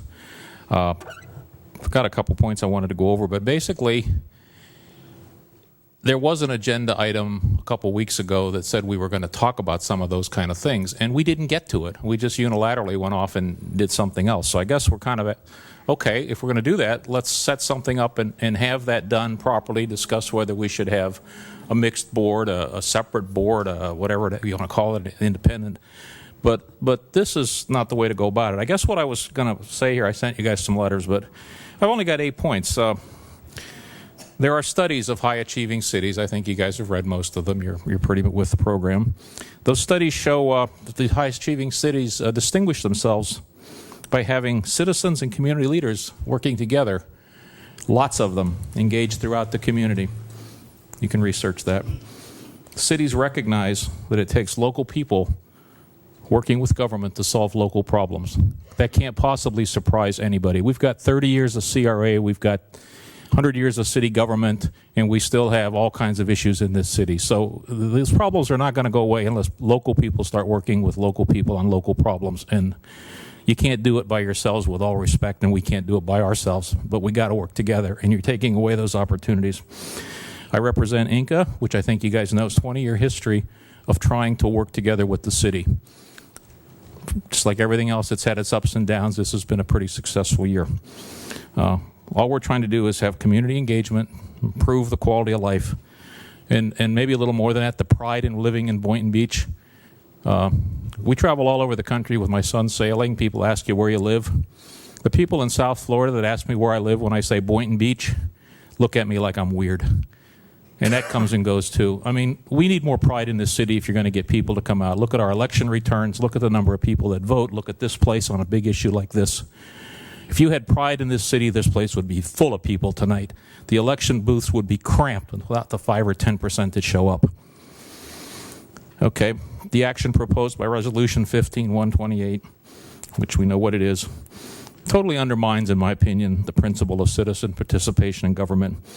When you combine that with the previous activities that did away with the code compliance citizen review process, that did away with the financial advisory board, we're going the wrong way. If you want citizens involved in this, in whatever we bring to the party, you got to have meaningful opportunities for us to participate, not some little thing. Okay, well, we already know the answers. We don't know the questions, but we'll set these people over here, and that'll be the way it goes. I think if you look at the citizens on the CRA, from my personal perspective, it's improved the communications immensely. I can't tell you how many times I was surprised by what was proposed to that empty property next to me, where the new apartments are there, where the old trailer park used to be up on North Federal. You just find out about them when the developer was over there with a survey crew. Okay, that doesn't happen anymore. People now talk to us. We kind of know what's going on. We talk to Vivian. We're able to communicate better with the citizens on the board than we are with you guys. People do not come up to the board and go, hey, what are you guys doing? That just doesn't happen to you. I know it doesn't. The people that talk to you are looking for influence. They're looking for your approvals. They're looking for resources. They're not asking you what you're doing. And that's missing when you don't have citizen involvement. So I guess I would just say that, having citizens on the CRA board provides a non-political, I agree with that. I mean, what's the point of having 5 more politicians? We don't need that. But you get a non-political overview most of the time. You get some local knowledge. We live over in there. We know what the heck's going on, okay? It comes as a surprise to me every once in a while when somebody suggests something that you just look at and you go, what in the world were they smoking this morning? And then when you explain it to them, they go, oh, man, we didn't know that. The experience. There's a lot of experience in this town. You got people with backgrounds in corporate world and all kinds of activities that would, and expertise that would be brought to bear on things. It would build trust in the decisions that the CRA makes. Okay, there's not a lot of trust in government in this country right now. Comes and goes in this town. Some of the stuff Paula said is unfortunately very true. I know it's not on your watch, but it burns us all. So I guess the 10, we talked about this in INCA. We have 10 communities now, represent most of the stuff east of Federal, the single-family residents, write some pretty substantial tax checks. But I'd like to think that we're more than just check writers, and I'd like to think that we're more than just consumers of city services where we're going to sit here, just do a good job, make the garbage get picked up. We'll be so happy. I don't want to be a consumer. And you guys do a great job. The services are great. They're wonderful in this town. The people are friendly. I have no issues whatsoever. But I don't want to write checks for revenue, and I don't want to be a happy consumer. I want to be a participant in the community, and I want you guys to provide some opportunity for that. And that's all we're asking, is that you look at this and place the interests of the city and the CR residents perhaps above some petty stuff that's going on here and some political expediency. Just think about that. That's all I ask. Thank you.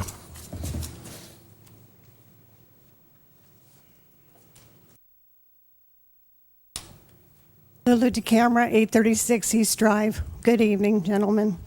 I have been a permanent resident of Boynton since 1966, and I live in the CRA district. I have experienced the 3 compositions of the CRA board, the totally independent 7-member board, the 5 members of the City Commission, and the current mixed board, 5 members of the City Commission and 2 independent members. There are currently and will continue to be important issues needing to be decided in the CRA district, and I would rather have 7 people making those decisions than 5. I believe it will be in the best interest of the city and its residents to keep the current configuration of the CRA board, the 5 members of the City Commission, and the 2 independent members who are qualified and competent to hold those positions. Thank you, gentlemen, for your consideration.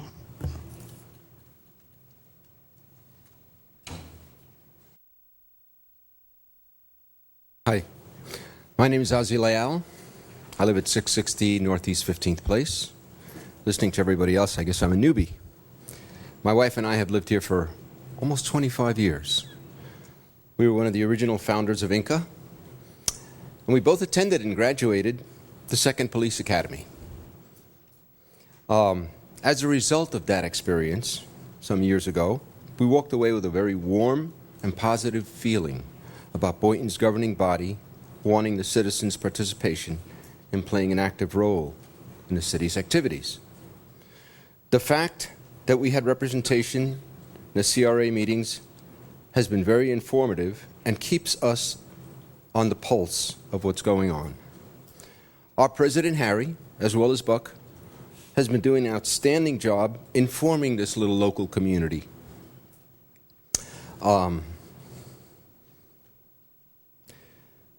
When I learned that the 2 citizens participating are being eliminated from the CRA board meetings, I was very disappointed, which compelled me to be here tonight.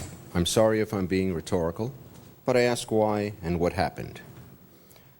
I would think that our opinion matters and is something that you would welcome. It brings us closer together, gives us a voice, builds trust, and provides ideas from a micro perspective. What's so wrong with our opinions? My wife and I are very proud to be a part of this city's growth, struggles, and safety. So I ask you to please continue to allow us to be a positive entity in Boynton Beach's CRA meetings. I see more harm than good coming out of this by excluding us. Okay, that's it. Thank you.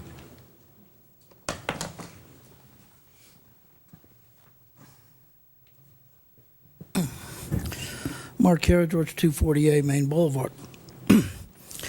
As a former CRA board member who has served with all of you and the 2 members that you wish to remove, I was disappointed in the action that you took at the last commission meeting to have the attorney draft the resolution changing the CRA board to a commission board. Although what you would do with that is legal, it's not right. You're removing the most experienced members of the CRA board. With that move, you're telling the citizens that they're no longer important. Just give us your tax money and shut up. After all, this commission, the 5 of you, have done away in the last year with the Code Compliance Board, the Community Relations Board, the Finance Advisory Board, and the Cemetery Board, and now you want to get the citizens off the CRA board. All those boards that I mentioned were citizen boards. I want to make a few other points. The city has gone back and forth over the years between commission-run boards and citizen-run boards and a hybrid board, which state statute 163 does allow. But this uncertainty, confusion, has hurt the CRA in the past, and will do it again with the development community and with the reputation. Mayor Jerry Taylor, you were the deciding vote the last time the CRA board went from a citizen-run board to a commission-run board. The city and the CRA paid a huge price. After that, it led to projects not getting done, businesses leaving the city, project delays, FBI investigations, and litigation involving staff. We simply should have learned from those mistakes. After all, there have been issues. It is all, when there, let me start that again. After all, when there have been issues, it has always been the elected officials causing the problems that have brought shame to the CRA and the city. Mr. Buchanan and myself were vetted in 2010 and 11 and selected by then the commission to be appointed unanimously.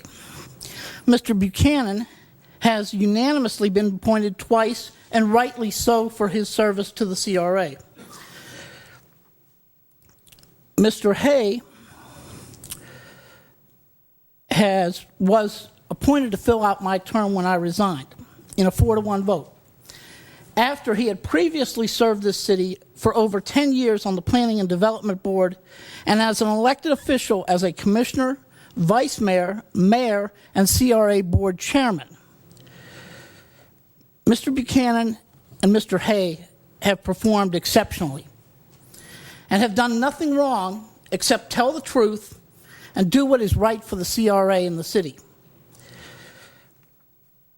To remove them before their terms expire is wrong and simply not fair. How would you like to be removed before your term is up? We did have that happen. The governor did remove someone from one of the seats up there. I simply ask for you to do good for the CRA, the city, its taxpayers, and to reconsider this decision, and what you're talking about is possible reconsideration, to keep these two great people and public servants. See, elected officials and public servants, those are different words. To put those public servants back on the board. I thank you.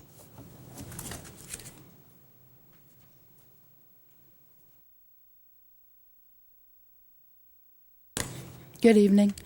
Barbara Reedy, 329 Southwest 13th Avenue.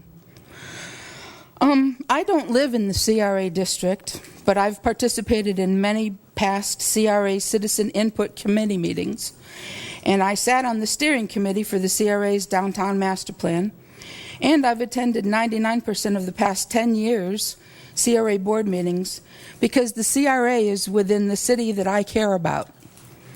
I've been a volunteer in Boynton Beach for 30 years.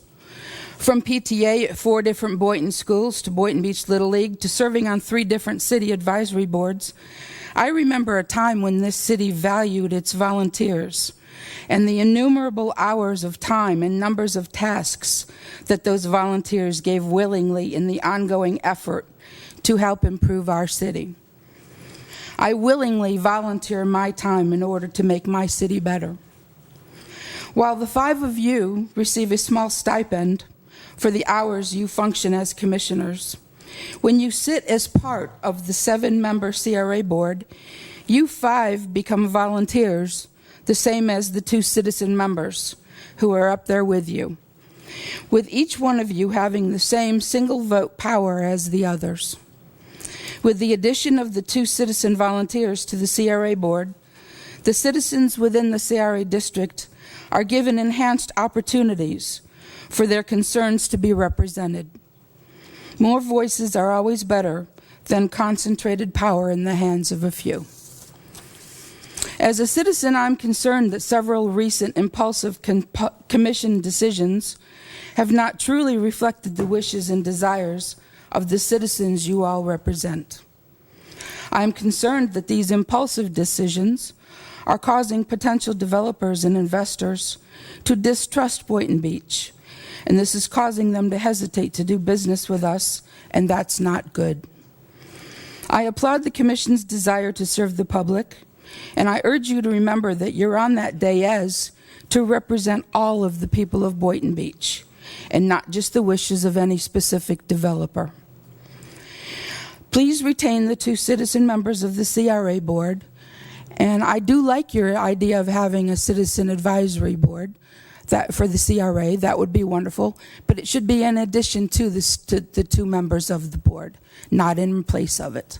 Thank you very much for your service to the public.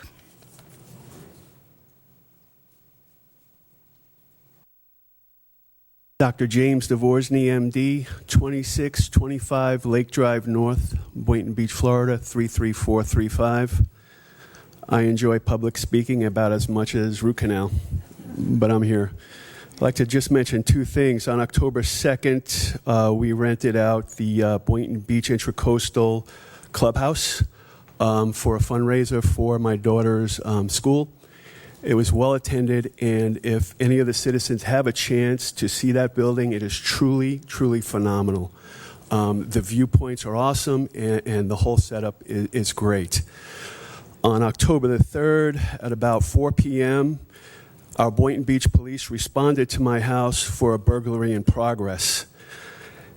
It was quite an impressive formation of our force. We had a Marine unit out in the backyard. We had canine patrol, and thank you, Commissioner Katz, for a great force. Gentlemen, thank you for having us up here today to open discussion for the CRA. A few things I'd like to say. I've been a homeowner within the CRA since 2009, a time when there was great national economic downturn. I have seen many good things happen within the CRA corridor, especially within the past 2 years coincide with an economic upswing. The CRA in Boynton Beach has been working as best it can when comparing the same variables as our neighboring city to the south, especially when we account for the difference in tax base. Yet there seems to be a sense of urgency, or shall I say, a sense of emergency, to change the structure of the board.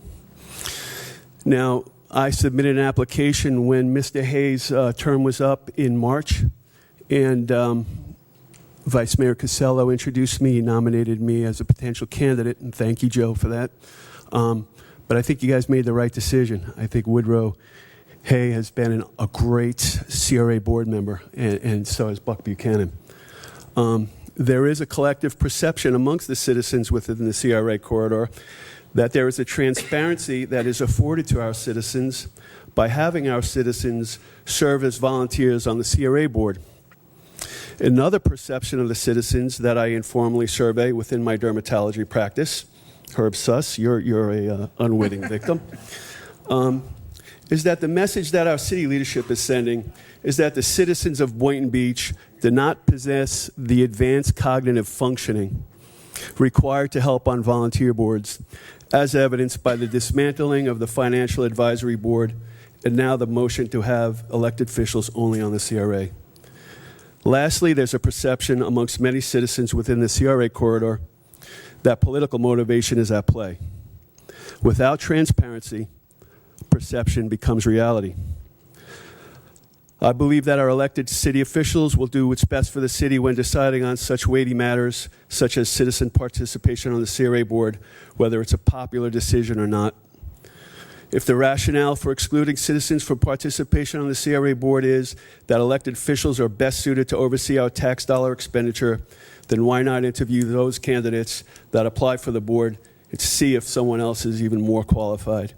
I know that Linda Cross nor I were extended an invitation for an interview.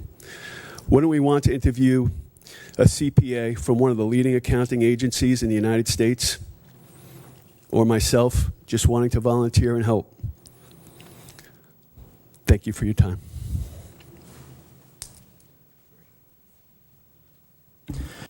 Brian Edwards, 629 Northeast 9th Avenue, Boynton Beach. Good evening, Mayor, Vice Mayor, Commissioners, staff. And Mayor, if you could just indulge me in one brief second to face the audience. I just want to look at Woodrow Hay and Buck Buchanan, and on behalf of the citizens of this city, thank them for their service, because this vote could actually happen tonight, remove them. It would be a crying shame. And a couple of things. There may be somebody that gets up and speaks on behalf of this advisory committee in removing these two from the CRA. If you want to remove somebody, fine. I just think it should be through a process to replace them, so that after the years and years of fighting for an independent CRA and having to compromise with two people from the citizens to be part of the CRA, it'd just be a shame. But I want to talk about it just a little different. and this is not a criticism to my commissioner, Commissioner Matt McCray, but it's certainly food for thought. Of all people that should be concerned about this, having 2 people from District 2, look at where the CRA is, for crying out loud. The minority community in our city is the CRA. Part of the fast and growing piece of this town, Boynton Beach, is in District 2. Minority, majority. The kids, the grandkids, the teenagers, including the crime, when you look at our city in totality, District 2. So I'm proud to have representation from District 2 on the CR beyond the city commission, especially when it's looking for the development of the CRA and all the things that we talked about that you've done, that you should be proud of, what accomplishments that have taken place in the CRA for District 2. But you cannot do that without looking at the demographics of District 2. What is wrong with the picture that every person that stood up here so far is white? And maybe, sorry, sir. I apologize, but I'm glad to see that. I'm glad to see that there's a minority representation for this issue. It's just that important, especially for the CRA. Someone beyond this commission. That's what we fought for. And it does come back to why. Why? It was about the ethics. It's always been about the ethics. It's always been about oversight from a citizen on the independent CRA, Community Redevelopment Agency, in terms of you're removing yourself from the commissioner status when you're serving on that board as a fellow. Now, if it helps at all, in my final comment, and I don't have to, nor was I asked to, and I haven't talked to Woody Hay or Buck Buchanan about this, but if it helps in any way, shape, or form, I'll apologize for them if they hurt your feelings over some comment. That's what you know, I hate to steal a phrase in the political campaign, but let me go ahead and do it and just end on a humorous note, make you laugh. Put on your big boy pants, for crying out loud. We still want 2 independent members on the CRA.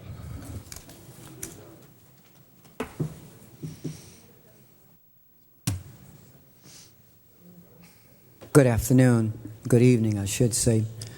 My name is Pastor Richard Dames, 7284 West Boynton Beach Boulevard. That's where I pastor. I was born and raised District 2. Cherry Hill is what it used to be called. Someone alluded to the fact that there was a rainbow earlier. Well, I'm of the opinion that usually before a rainbow there's a cloud, and most of the time it's a dark cloud. And suffice to say, once again, there's a dark cloud hanging over this city. The Bible says that where there is no vision, people perish. District 2 is perishing. In fact, it's on life support. The people that live in District 2, a lot of my members, people that I grew up with, are sick and tired of being sick of no progress happening in District 2. We've had a new playground put in, yes, thank you. We've had some new homes put in, thank you. But we want and we need some businesses. I am in favor and would love to see an individual CRA board comprised of 5 or 7 members. I'm not against or for Reverend Hay or Buck Buchanan being on it. I'm not smart enough to determine who needs to be on it. There is a perception that in District 2 that the people don't trust you. And part of that, it appears that you don't trust one another. And you were elected to come up with the best solutions for this city. If this city does not come together, we're going to continue to be divided. And a city that is divided will always fall. No one, no group, no city could ever move forward while walking backwards. It's time the city start moving forward. Thank you.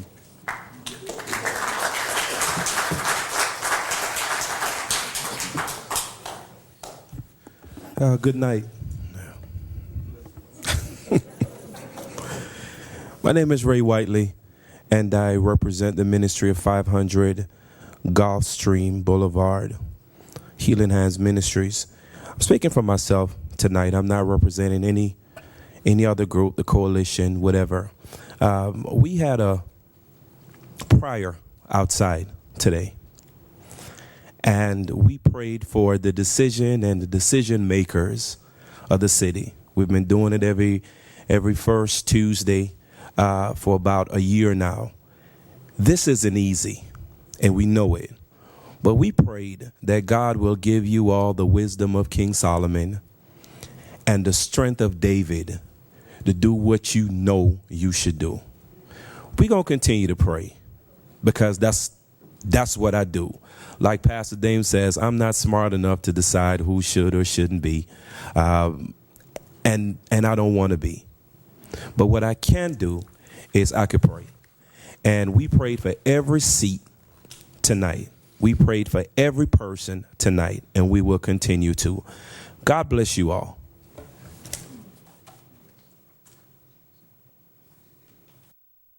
Mr. Bernard Wright, again, 713 Northwest 2nd Street. I'm founder of Bernard Wright Ministry. I'm also a historical character. My great-grandfather built what we call Martin Luther King Jr. Boulevard. Now, I've been here 63 years. I'm very concerned about District 2. And if I look over the years in District 2, nothing's really been done greatly in District 2. Yes, we have Carolyn Center. It long should have been since the Wilson Center. We always had secondhand everything coming down from the Civic Center as I was coming up. Yes, Hester Park, great. We have a major thoroughfare, Martin Luther King Jr. Boulevard, which was originally Wells Avenue. You don't even have sufficient lighting in all these decades. You don't have anything. When it comes to businesses, not only do we want businesses there, but we want to be involved. And as a citizen, I don't really see no leadership because we're talking about like potholes, we're talking about sufficient lighting around the park, benches, water coolers, which you don't have. I'm wondering why we don't have stroke victims. But listen, what I'm saying is nothing has been done. Now, previously, Mr. Jeff Livergood has been doing great things. No leadership haven't been talking about. There's been a big rock right in the center of the sidewalk. Thank God you haven't had any problems in that respect because you really would have got sued. But I had to call and get that removed. You had lines coming down from the electric poles just hanging there. I mean, for years. I had to call, get that done. I mean, potholes, get that done. Drainage system, to get that done. Thank you again, Jeff. I mean, citizens and leadership of this community has not been doing anything. I don't know, I heard that there hasn't even been official reports where citizens just haven't been doing anything in that respect. But I think citizens need to be on the CRA board because the main interest and focus is the heart of Boynton Beach, redeveloping, taking land, however you get it. The original natives of Boynton Beach don't even own land in there. My family owned all the land on the south side of Martin Luther King Jr. Boulevard, and you took the property that was our property from us. Now, I think we should, as citizens, be involved in any decision-making when it comes to your government, this government, which is our government, and it's for the people. If you got the CRA board, that is the city commission, it's just one entity. You're making up as two. This would enable you to get some federal government money and things of this nature. Hey, man, but this is a conflict of interest. Citizens need to be not only on the CRA, but I believe our advisory committee would be a great thing. To God be the glory.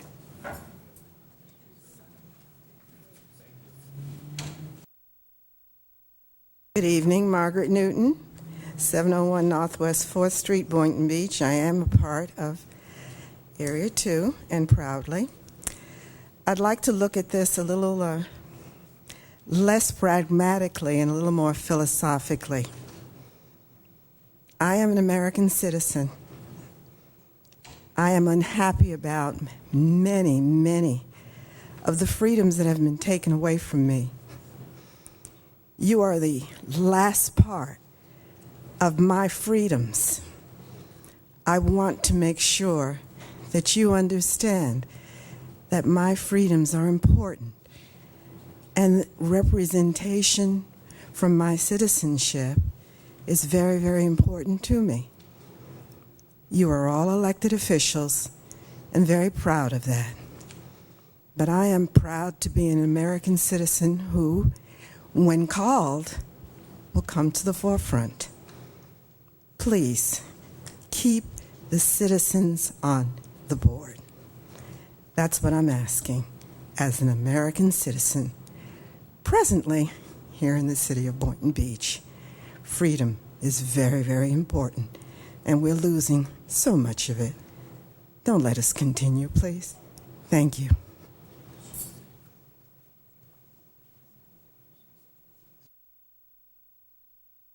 Mayor, Commissioners, Sonny Garcia, 1631 Northwest 3rd Lane.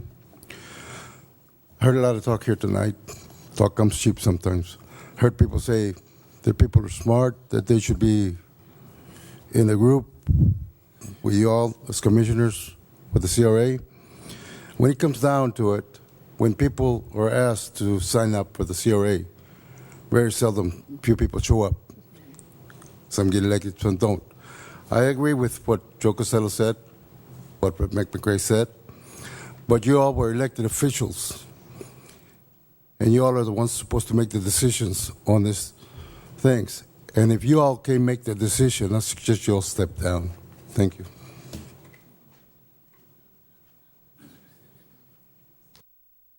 Herbshaw, 1711 Woodford, Boynton Beach. You know, Woody has served this city in many areas, and I call him Woody respectively. I don't know him by any other name but Woody. He is the best, honest, and he's done one hell of a job. And Buck, same way. Two hard-working, honest guys. They have no axes to grind. They volunteer their time, as a former board member did up there, and did a pretty good job, and spoke well. There was another speaker back there that spoke well and involved in many aspects of volunteering the citizens in this city. I have been volunteered for this citizen in this city on the library board. I helped get the present library built, and I'm glad it's there. We got a good leader for the library board. I served with the police with their patrols. I am now a member of CERT, and still a present member of CERT, performing in the hurricanes. We're well trained, ready to go. Hope there's.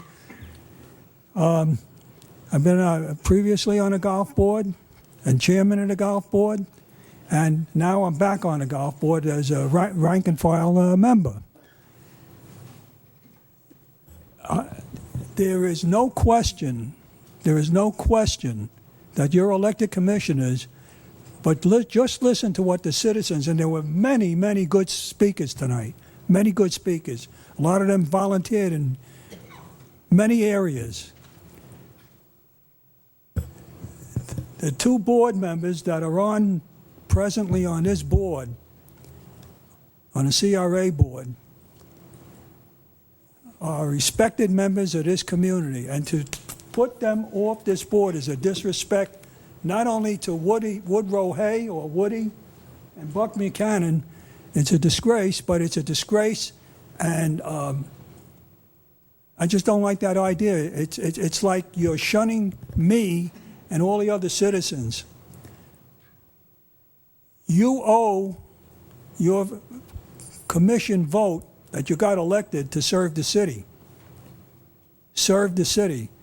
But the way you're going, and other speakers spoke about mistrust, and maybe in some situations, rightly so.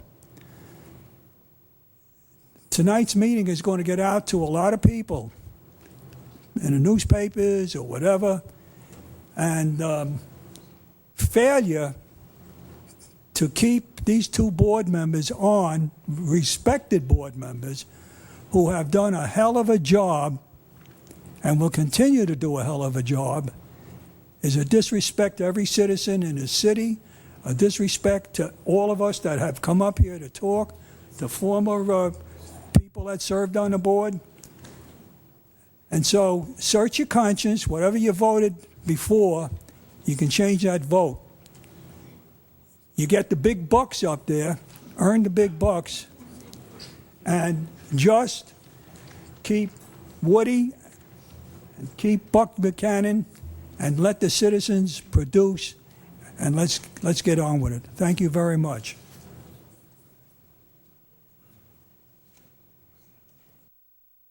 Well, predictably, Dr. Blas, 113 West Tara Lake Drive, Boynton Beach, Florida, 33436. I guess hearing all these, my fellow citizens here, made me very proud to be a Boyntonian again. This city has a heart. And when we see somebody as excellent as Woodrow Hay and Pat Buchanan shoved away, we will not take it. We will simply say this is totally absurd. I've been observing, we all know that Woodrow is basically the conscience of the city. He has solved terrible problems here. When things were corrupt, he cleaned up the corruption, and he's just a great guy. I cannot imagine how anybody would want to exclude him. I simply hope that if that terrible mistake is made, which I hope it will not be made, that he will immediately run for mayor. It'll be good fun to debate him and to run the city together. By the way, I'm so happy some younger people are also stepping in to run for mayor. So this is my immediate reaction, that they really have to be restored immediately and apologized to, and I apologize to them for the city that happened. As for the larger issue that has been to the heart of Boynton, I was close friend to Reverend Cheney, who is in heaven, and to Gertrude in the wheelchair, who is with him in heaven.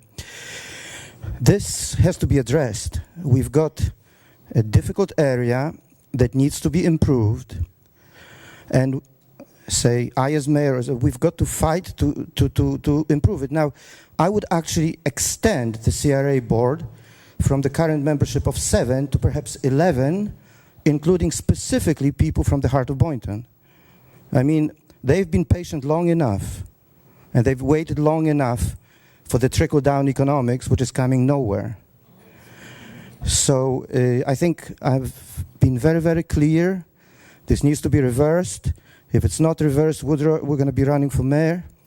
And God bless you.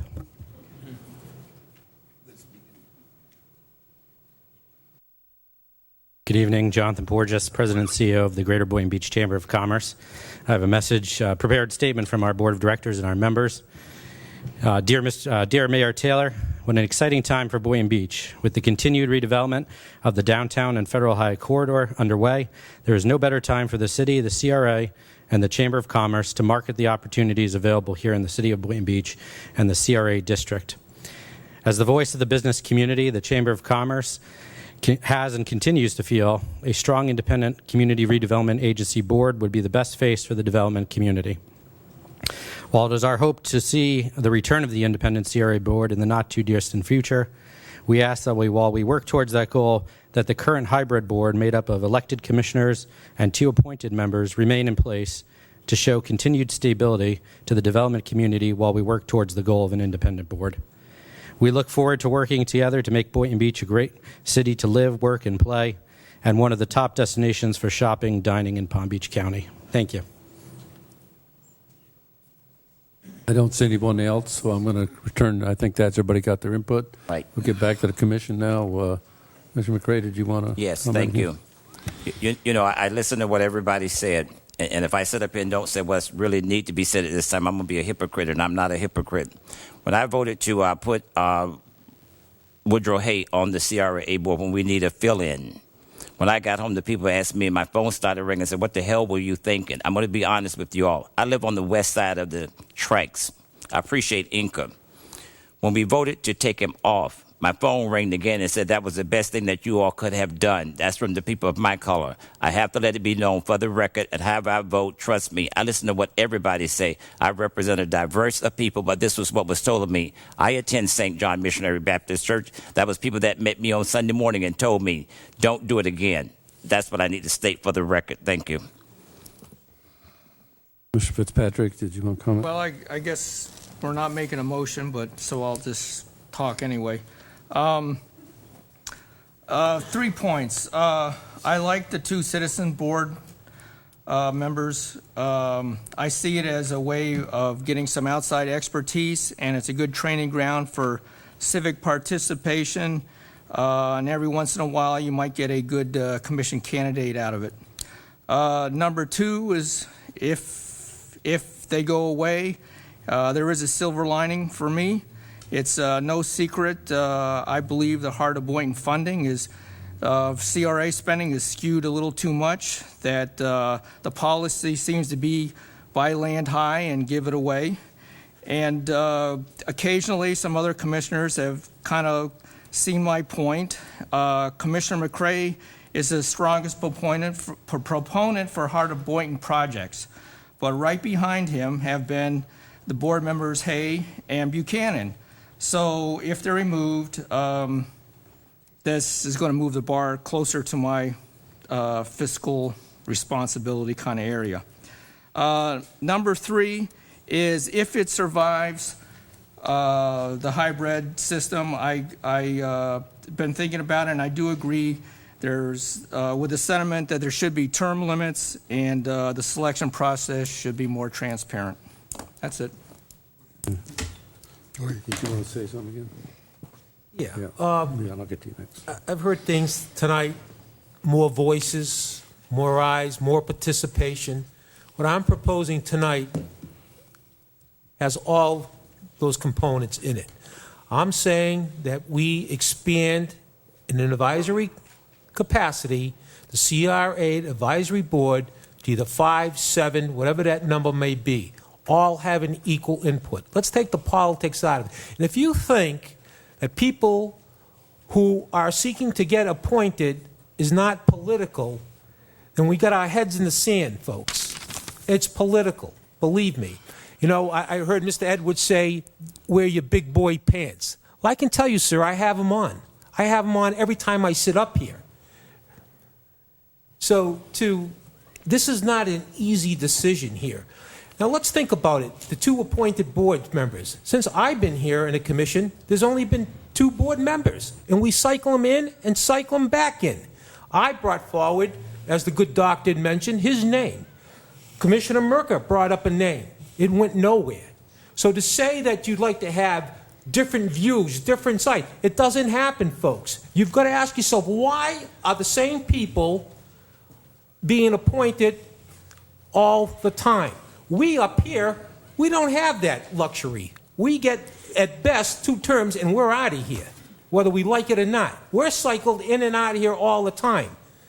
Since I've been on here, that's not been the case of the CRA board. I'm asking to make it more diverse. Let's get more people involved.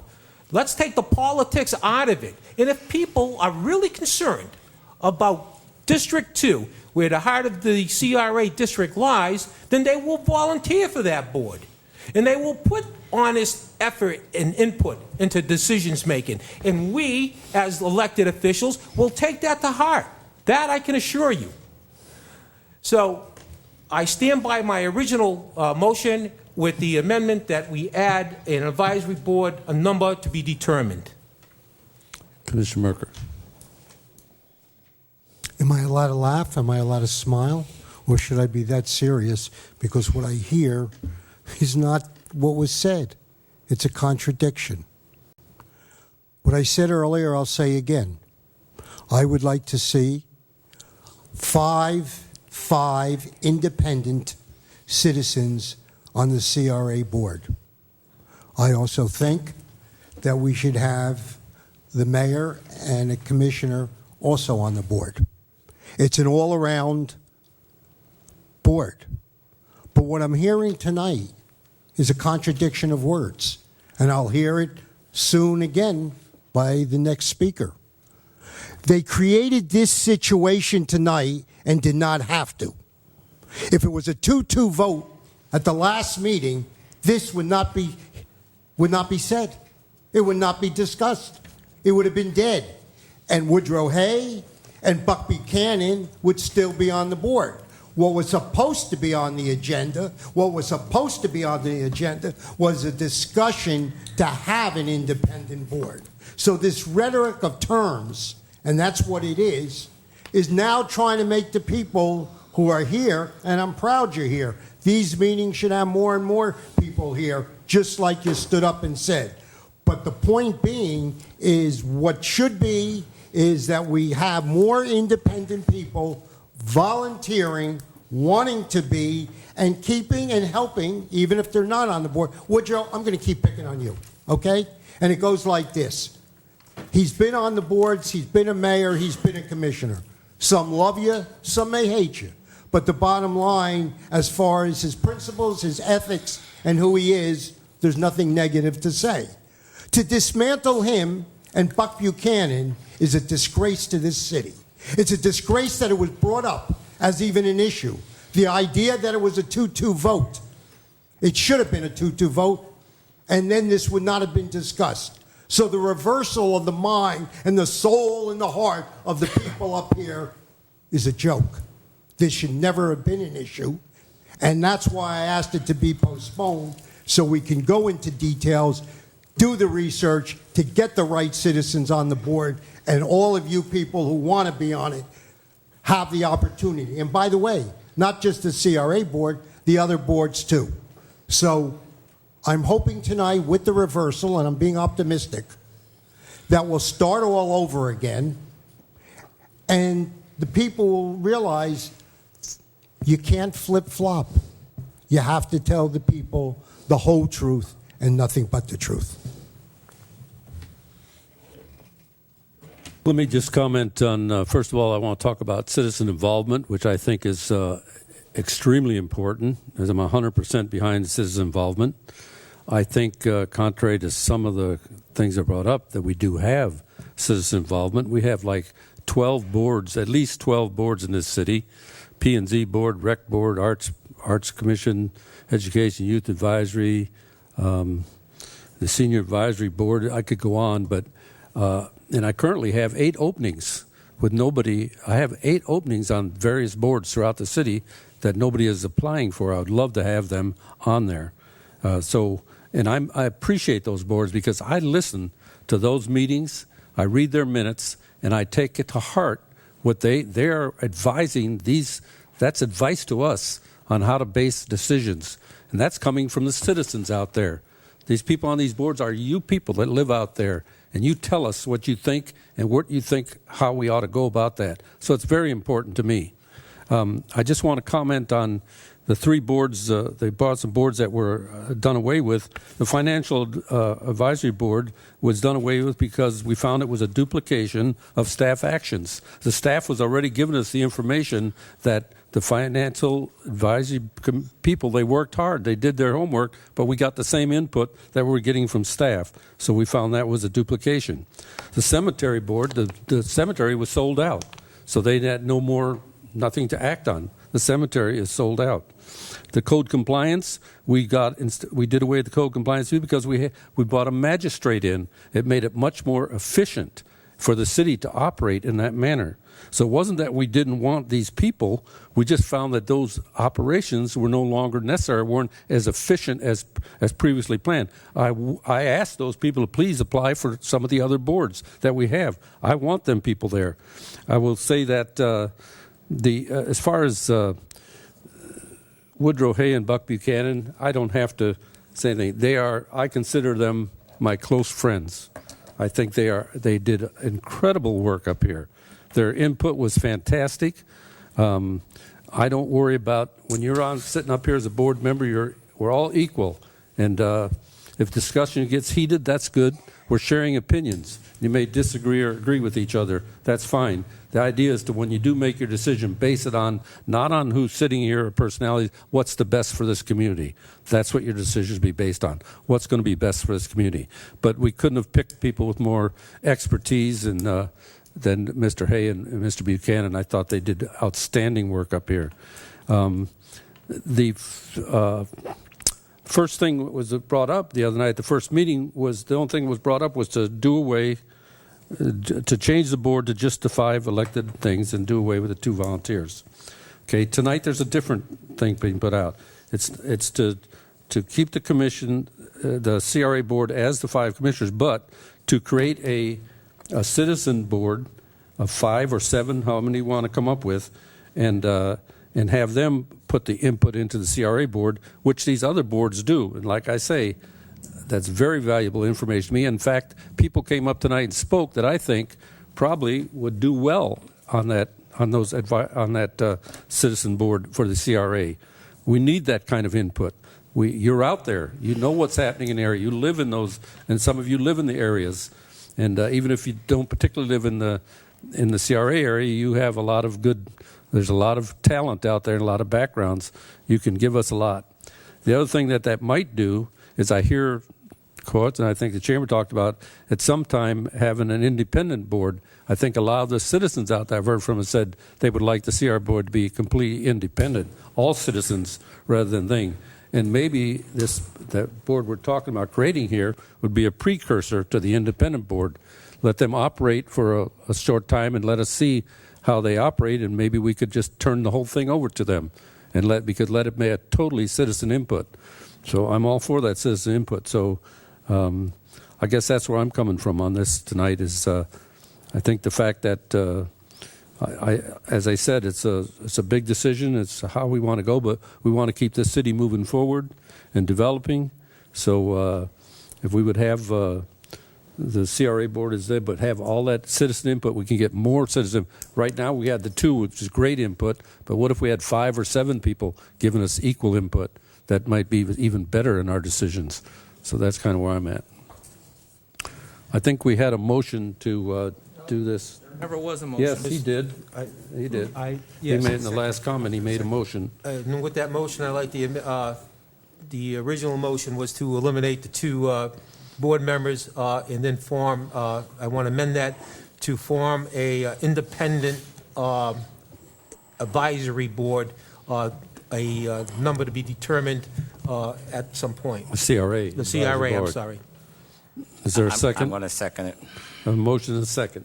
Any more discussion? Yes, I'd like to talk about it. Do you hear what's being done? It's reducing the citizenship's brain. What it's doing is saying, well, we're mightier than now, and yet we've had a CRA board that had citizens on it. But because we think we know more than you, we're going to reevaluate you. That's a disgrace. We had a CRA board over the X amount of years. We kept it. We're for an independent board. You want to put 2 commissioners on, like I said, but you keep it independent. You bring the doctors, the lawyers, the person who works and digs holes in the ground, and you put them there because they got a heart and soul and they're willing to volunteer. This advisory board is an escape. It's a means of keeping power and political power. And if the people don't realize it, then it's a shame. And that's all it is, and nothing is being said in respect to the people. I rest my case. Commissioner Fitzpatrick? Well, just point of information, we have, what's the motion?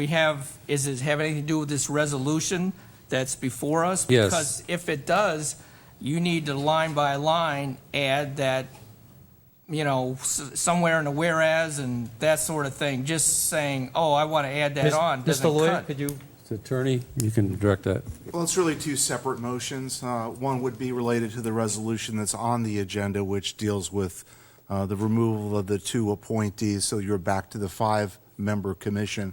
That's a standalone issue. And then a second motion would be to form an advisory board to the CRA, and then you could pick the number that you want for that, and that would be returned to you for the appointments. So the first motion would be to approve proposed resolution 15-128, which would be designating the city commissioners as the sole members of the 5-member CRA board. So moved. Second. So the motion is second. Any other discussion? All in favor? Aye. All opposed? Oppose. Nay. Show the motion passes 3-2. Second motion. I'd like to make a motion that the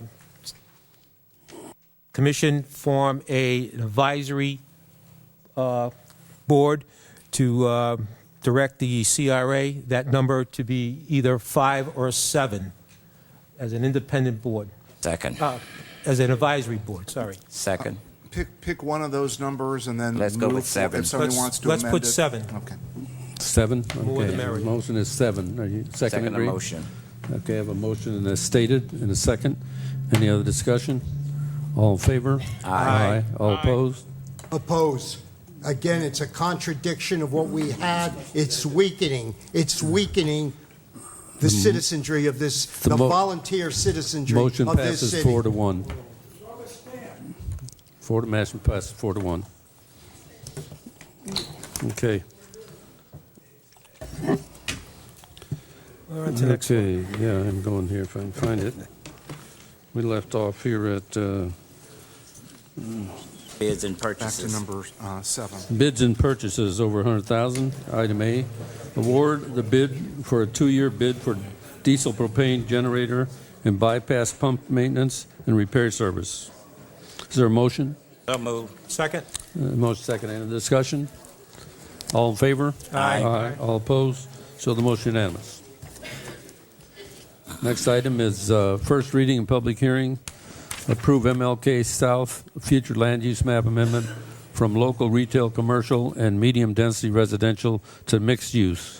This is Ordinance 15025, an ordinance of the City of Boynton Beach, Florida, amending Ordinance 8938 by amending the future land use element of the comprehensive plan for property owned by various owners and located approximately 125 feet east from North Seacrest Boulevard between Martin Luther King Jr. Boulevard and Northeast 9th Avenue, changing the land use designation from local retail, commercial, and medium density residential to mixed use, providing for conflict severability and an effective date.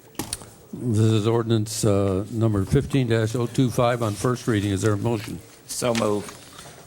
Is there a second? I'll second this, but I want to have some discussion here. Discussion? Because I'm a little confused on this, what parcel of land we're talking about. I know we talked about it at the P&D board. Is this the Ocean Breeze? The first item is the MLK South. MLK, okay, that's okay. Okay. All right, I second the motion. I have a motion and a second. It's also listed as public hearing. Anybody in the public want to address this resolution, ordinance? Seeing none, please call the roll. Mayor Taylor, Yes. Vice Mayor Casello. Yes. Commissioner Merker. Yes. Commissioner McCray. Aye. Commissioner Fitzpatrick. Yes. The vote is 5-0. Ordinance 15026, an ordinance of the City of Boynton Beach, Florida regarding the application of the Boynton Beach Community Redevelopment Association, amending the official zoning map to rezone a parcel of land located approximately 125 feet east from North Seacrest Boulevard between Martin Luther King Jr. Boulevard and Northeast 9th Avenue as more fully described herein, from neighborhood commercial district and single and two-family residential district to mixed-use low-intensity 2 district, providing for conflict severability and an effective date. It's ordinance number 15-026 on first reading. Is there a motion? Moved. Is there a second? Second. A motion is second. Anybody in the public wish to address this ordinance? Seeing none, please call the roll. Well, let's have a discussion. I'm sorry. Yes, Mike, the discussion we had at the P&D board, my question is that we are incorporating another piece of property there that the CRA does not own. Is that correct? I think that's on that, under item yeah, B. it's scaring me. 15026, right? Yeah, this is the second part, Commissioner, to Okay. the other parcels. It's been a long night. Okay. Okay, let's keep going. Okay. Please call the roll. Vice Mayor Casello. Yes. Commissioner Merker. Yes. Commissioner McCray. Aye. Commissioner Fitzpatrick. Yes. Mayor Taylor. Yes. The vote is 5-0. Ordinance 15027, an ordinance of the City of Boynton Beach, Florida regarding the application of the Boynton Beach Community Redevelopment Association, amending the official zoning map to rezone a parcel of land located between North Seacrest Boulevard on the west, Northeast 1st Street on the east, Northeast 7th Avenue on the north, and Northeast 6th Avenue on the south, as more fully described herein, from a multifamily residential district to mixed-use, low-intensity 2 district, providing for conflict severability and effective date. This is proposed ordinance number 15027. Is there a motion? I mean, is there a motion? We had a motion. We need a second yet. Any other discussion? Yes. Getting back to my original question. My right proposal. There was no motion. No motion. I didn't do a motion. I thought I had a motion started. I need to hear about this property. Well, we can hear it under discussion. I'll move for discussion purposes. Is there a second?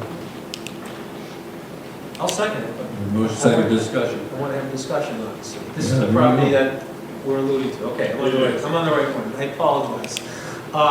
This site here is the Ocean Breeze East project that we've been talking about.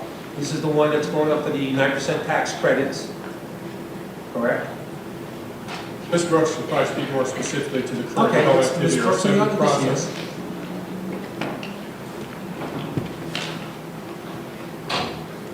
While she's moving to the podium, the application was submitted or was started, the application process was started several months ago, and you will see, comparing the two illustrations, the application boundaries coincides with the property or project area that was included and described in detail and became a recommendation from the Heart of Boynton Plan update.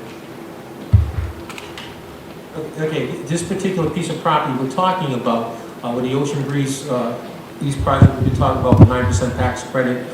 We have to rezone this to make it applicable so they can bring this up and get it potentially chosen, correct? Yes, that's Okay, the problem I have is why are we adding the, I believe, it's under a different name, but Hudson Holdings, Steve Michaels owns that piece of property.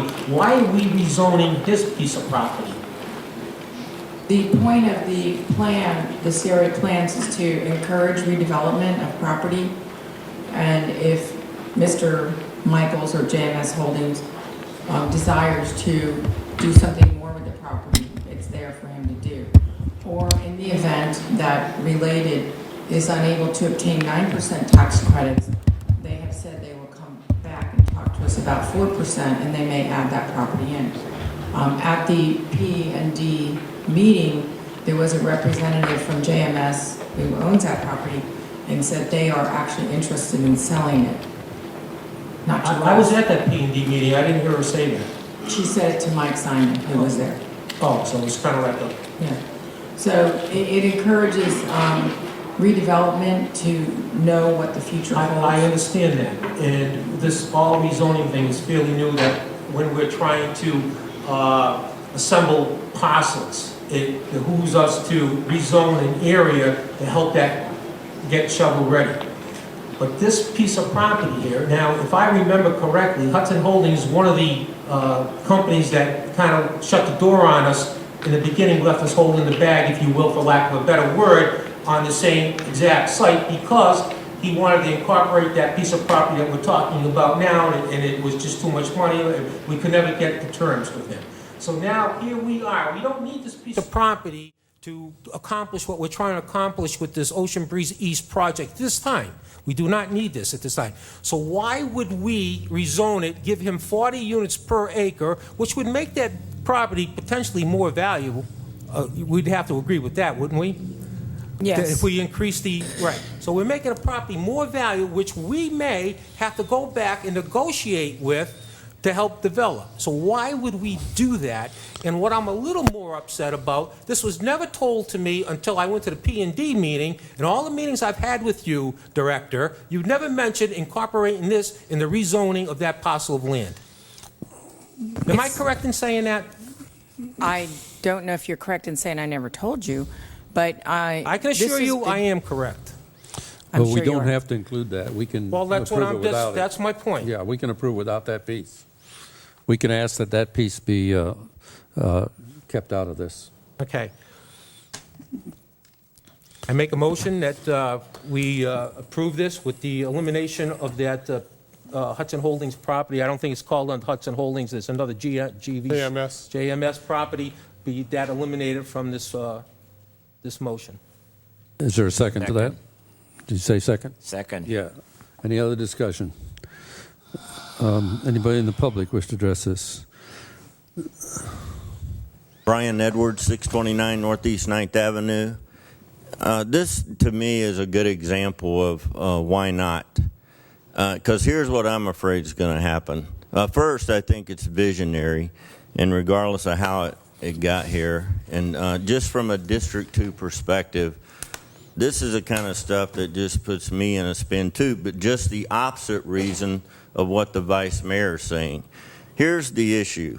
Somebody had the forethought to think about this. Yeah, okay, Hudson Holden owns it now. Yeah, but at some point in time, I'll bet you $1 to a hole in a donut this is going to come back to you for you to decide upon whether it's 40 units or something else. And why not do it now? You're going to have to do it later. So it just doesn't make any sense to me. And that's what's going on in District 2. We keep piecemealing the future. And the CRA is, I talk about, it's there. It's where we are. And it's just like, why not take care of it now? If you want to put some stipulation on it, or if you want to debate if Hudson Holden comes back to you, but the fact that it's here now and it doesn't have to be decided upon later on, to me, that's a good thing. And I just want to toss it Sir, out may there. I ask you something? Why would we do it now when potentially we might be going back to acquire that property? And if we do it now, the property becomes more valuable because of the zoning, the rezoning of it. Why would we put ourselves in that position now when we have no set plan for that particular parcel? Why would we do it now and not when we can do it at any other time down the road? Yeah, that's my point. I'm arguing just the opposite of what you're doing. If you don't know what you're doing with this property right now. Right. So well, why not? Why change it? Why not? Because we don't know what we're doing I with know it. you don't, and that's the problem. You don't know, and I think you should. I think it's a good thing that it's up there, and I think you should know what you're doing with it. And you probably should already decide if you don't want 40 units there, you already should have decided you want less than 40 units there. Should have already been done, as far as I'm concerned. This is the first I heard of it being in the thing, as you heard me say to the director. Okay. And I feel bad about that. I wish you'd have known earlier. All right. Doing your homework. No, sir, I should have been told. All right. All right, we have a motion and a second on ordinance 15027. Any other discussion? Please call the roll. Commissioner Merker? No. Commissioner McCray? Aye. Commissioner Fitzpatrick? Aye. Mayor Taylor? Yes. Vice Mayor Casella? Yes. The vote is 4-1. When you see this on second reading, it will have the amendments that were suggested. So on Thank second you. reading, Thank you'll you, have to do Mr. a motion Attorney. to amend and then the adoption on second reading. Thank you. Ordinance 15028. All the screw. An ordinance of the City of Boynton Beach, Florida, amending Ordinance 8938 by amending the future land use element of the comprehensive plan for property owned by various owners and bounded by North Seacrest Boulevard on the west, northeast 1st Street on the east, northeast 7th Avenue on the north, and northeast 6th Avenue on the south, changing the land use designation from high-density residential to mixed use, providing for conflict severability and an effective date. Is there a motion? So moved. Is there a second? Second. Is this the same thing, the same piece of land? Do we have to do this on the same thing we did on the? The rezoning portion of the project, yes, it includes the same total greater area. Yeah, so we need to do the same thing there, to eliminate that one parcel. To be consistent, yes. Is the motioner make that? Amend the distinction? motion to make that distinction that we eliminate that parcel talked about. Does the seconder agree? Second, agree. Any other discussion? Public input? Please call the roll. McCray? Aye. Commissioner Fitzpatrick? Yes. Mayor Taylor? Yes. Vice Mayor Casella? Yes. Commissioner Merker? No. The vote is 4-1. Same comment as the last time. You'll see those amendments in the body of the ordinance when it's returned Thank for you. second reading. Proposed resolution 15-127. This is authorize the mayor to sign an interlocal agreement between the City of Boynton Beach and Boynton Beach Community Redevelopment Agency to provide financial support to the related urban development group in association with their application for the 9% tax credit for low-income housing tax credits for the proposed development known as Ocean Breeze East, and sign any related application documents to confirm such support. Is there a motion? So move. Second. Motion is second. Any other discussion? All in favor? Aye. Aye. All opposed? Show the motion unanimous. Approve the release of land parcels owned by the CRA as approved at the CRA board meeting on September 8th, 2015. Is there a motion? So move. Is there a second? Second. Any other discussion? All in favor? Aye. Aye. All opposed? Nay. Show the motion passes 4-1. PBA contract ratification. It was handed out earlier this Aye. evening. Is there a motion? So moved. Second. Motion second. Any discussion? All in favor? Aye. Aye. All opposed?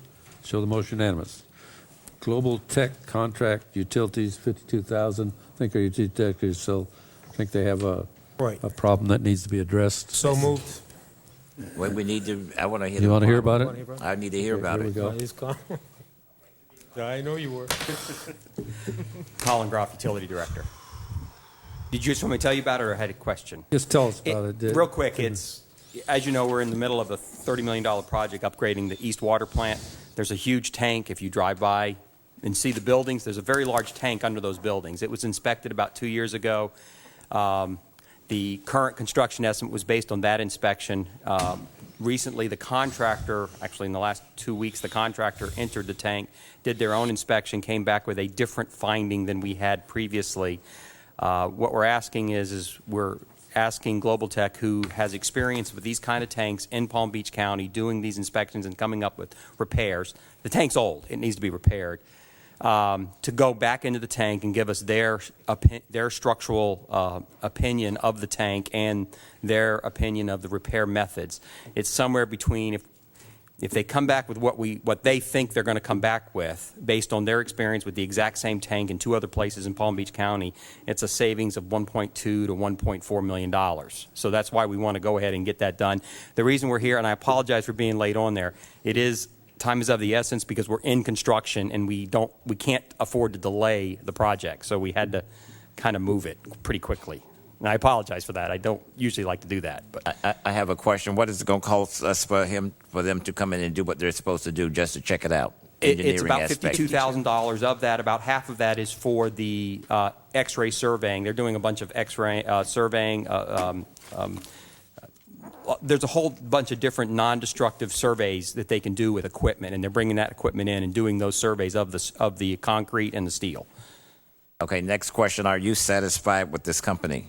Yes, they're a very good company. They're on our list. We've used them before, and they also have the experience in these kind of tanks in Palm Beach County, built by the same contractor that built this tank, and they've done the repairs on these tanks and been very successful. So they have a success record of fixing the problems that we're seeing. Let me ask another question. There's only one tank that we under there. There are multiple. There's one tank with a bunch of sections, yes, but it's one tank. One tank. I'm good. Okay. I have since you're up there, I got a couple of questions. Is it standard procedure now to build tanks like that underneath other structures, or would it in the future be where you can get to it easier? No, it is not standard now. It was standard back then because of space, time, space limitations. We would not do that now in Florida because of the groundwater table. But it's done. It's there. It would be extremely expensive to replace it. I mean, so you say it needs to be replaced. So are It we needs to be looking at repaired. something in the repaired now? But I thought you said replaced in the future. if it was replaced, it would be a lot of money. It Right, would be but very large. if with the repair, how many years are you going to get out of it?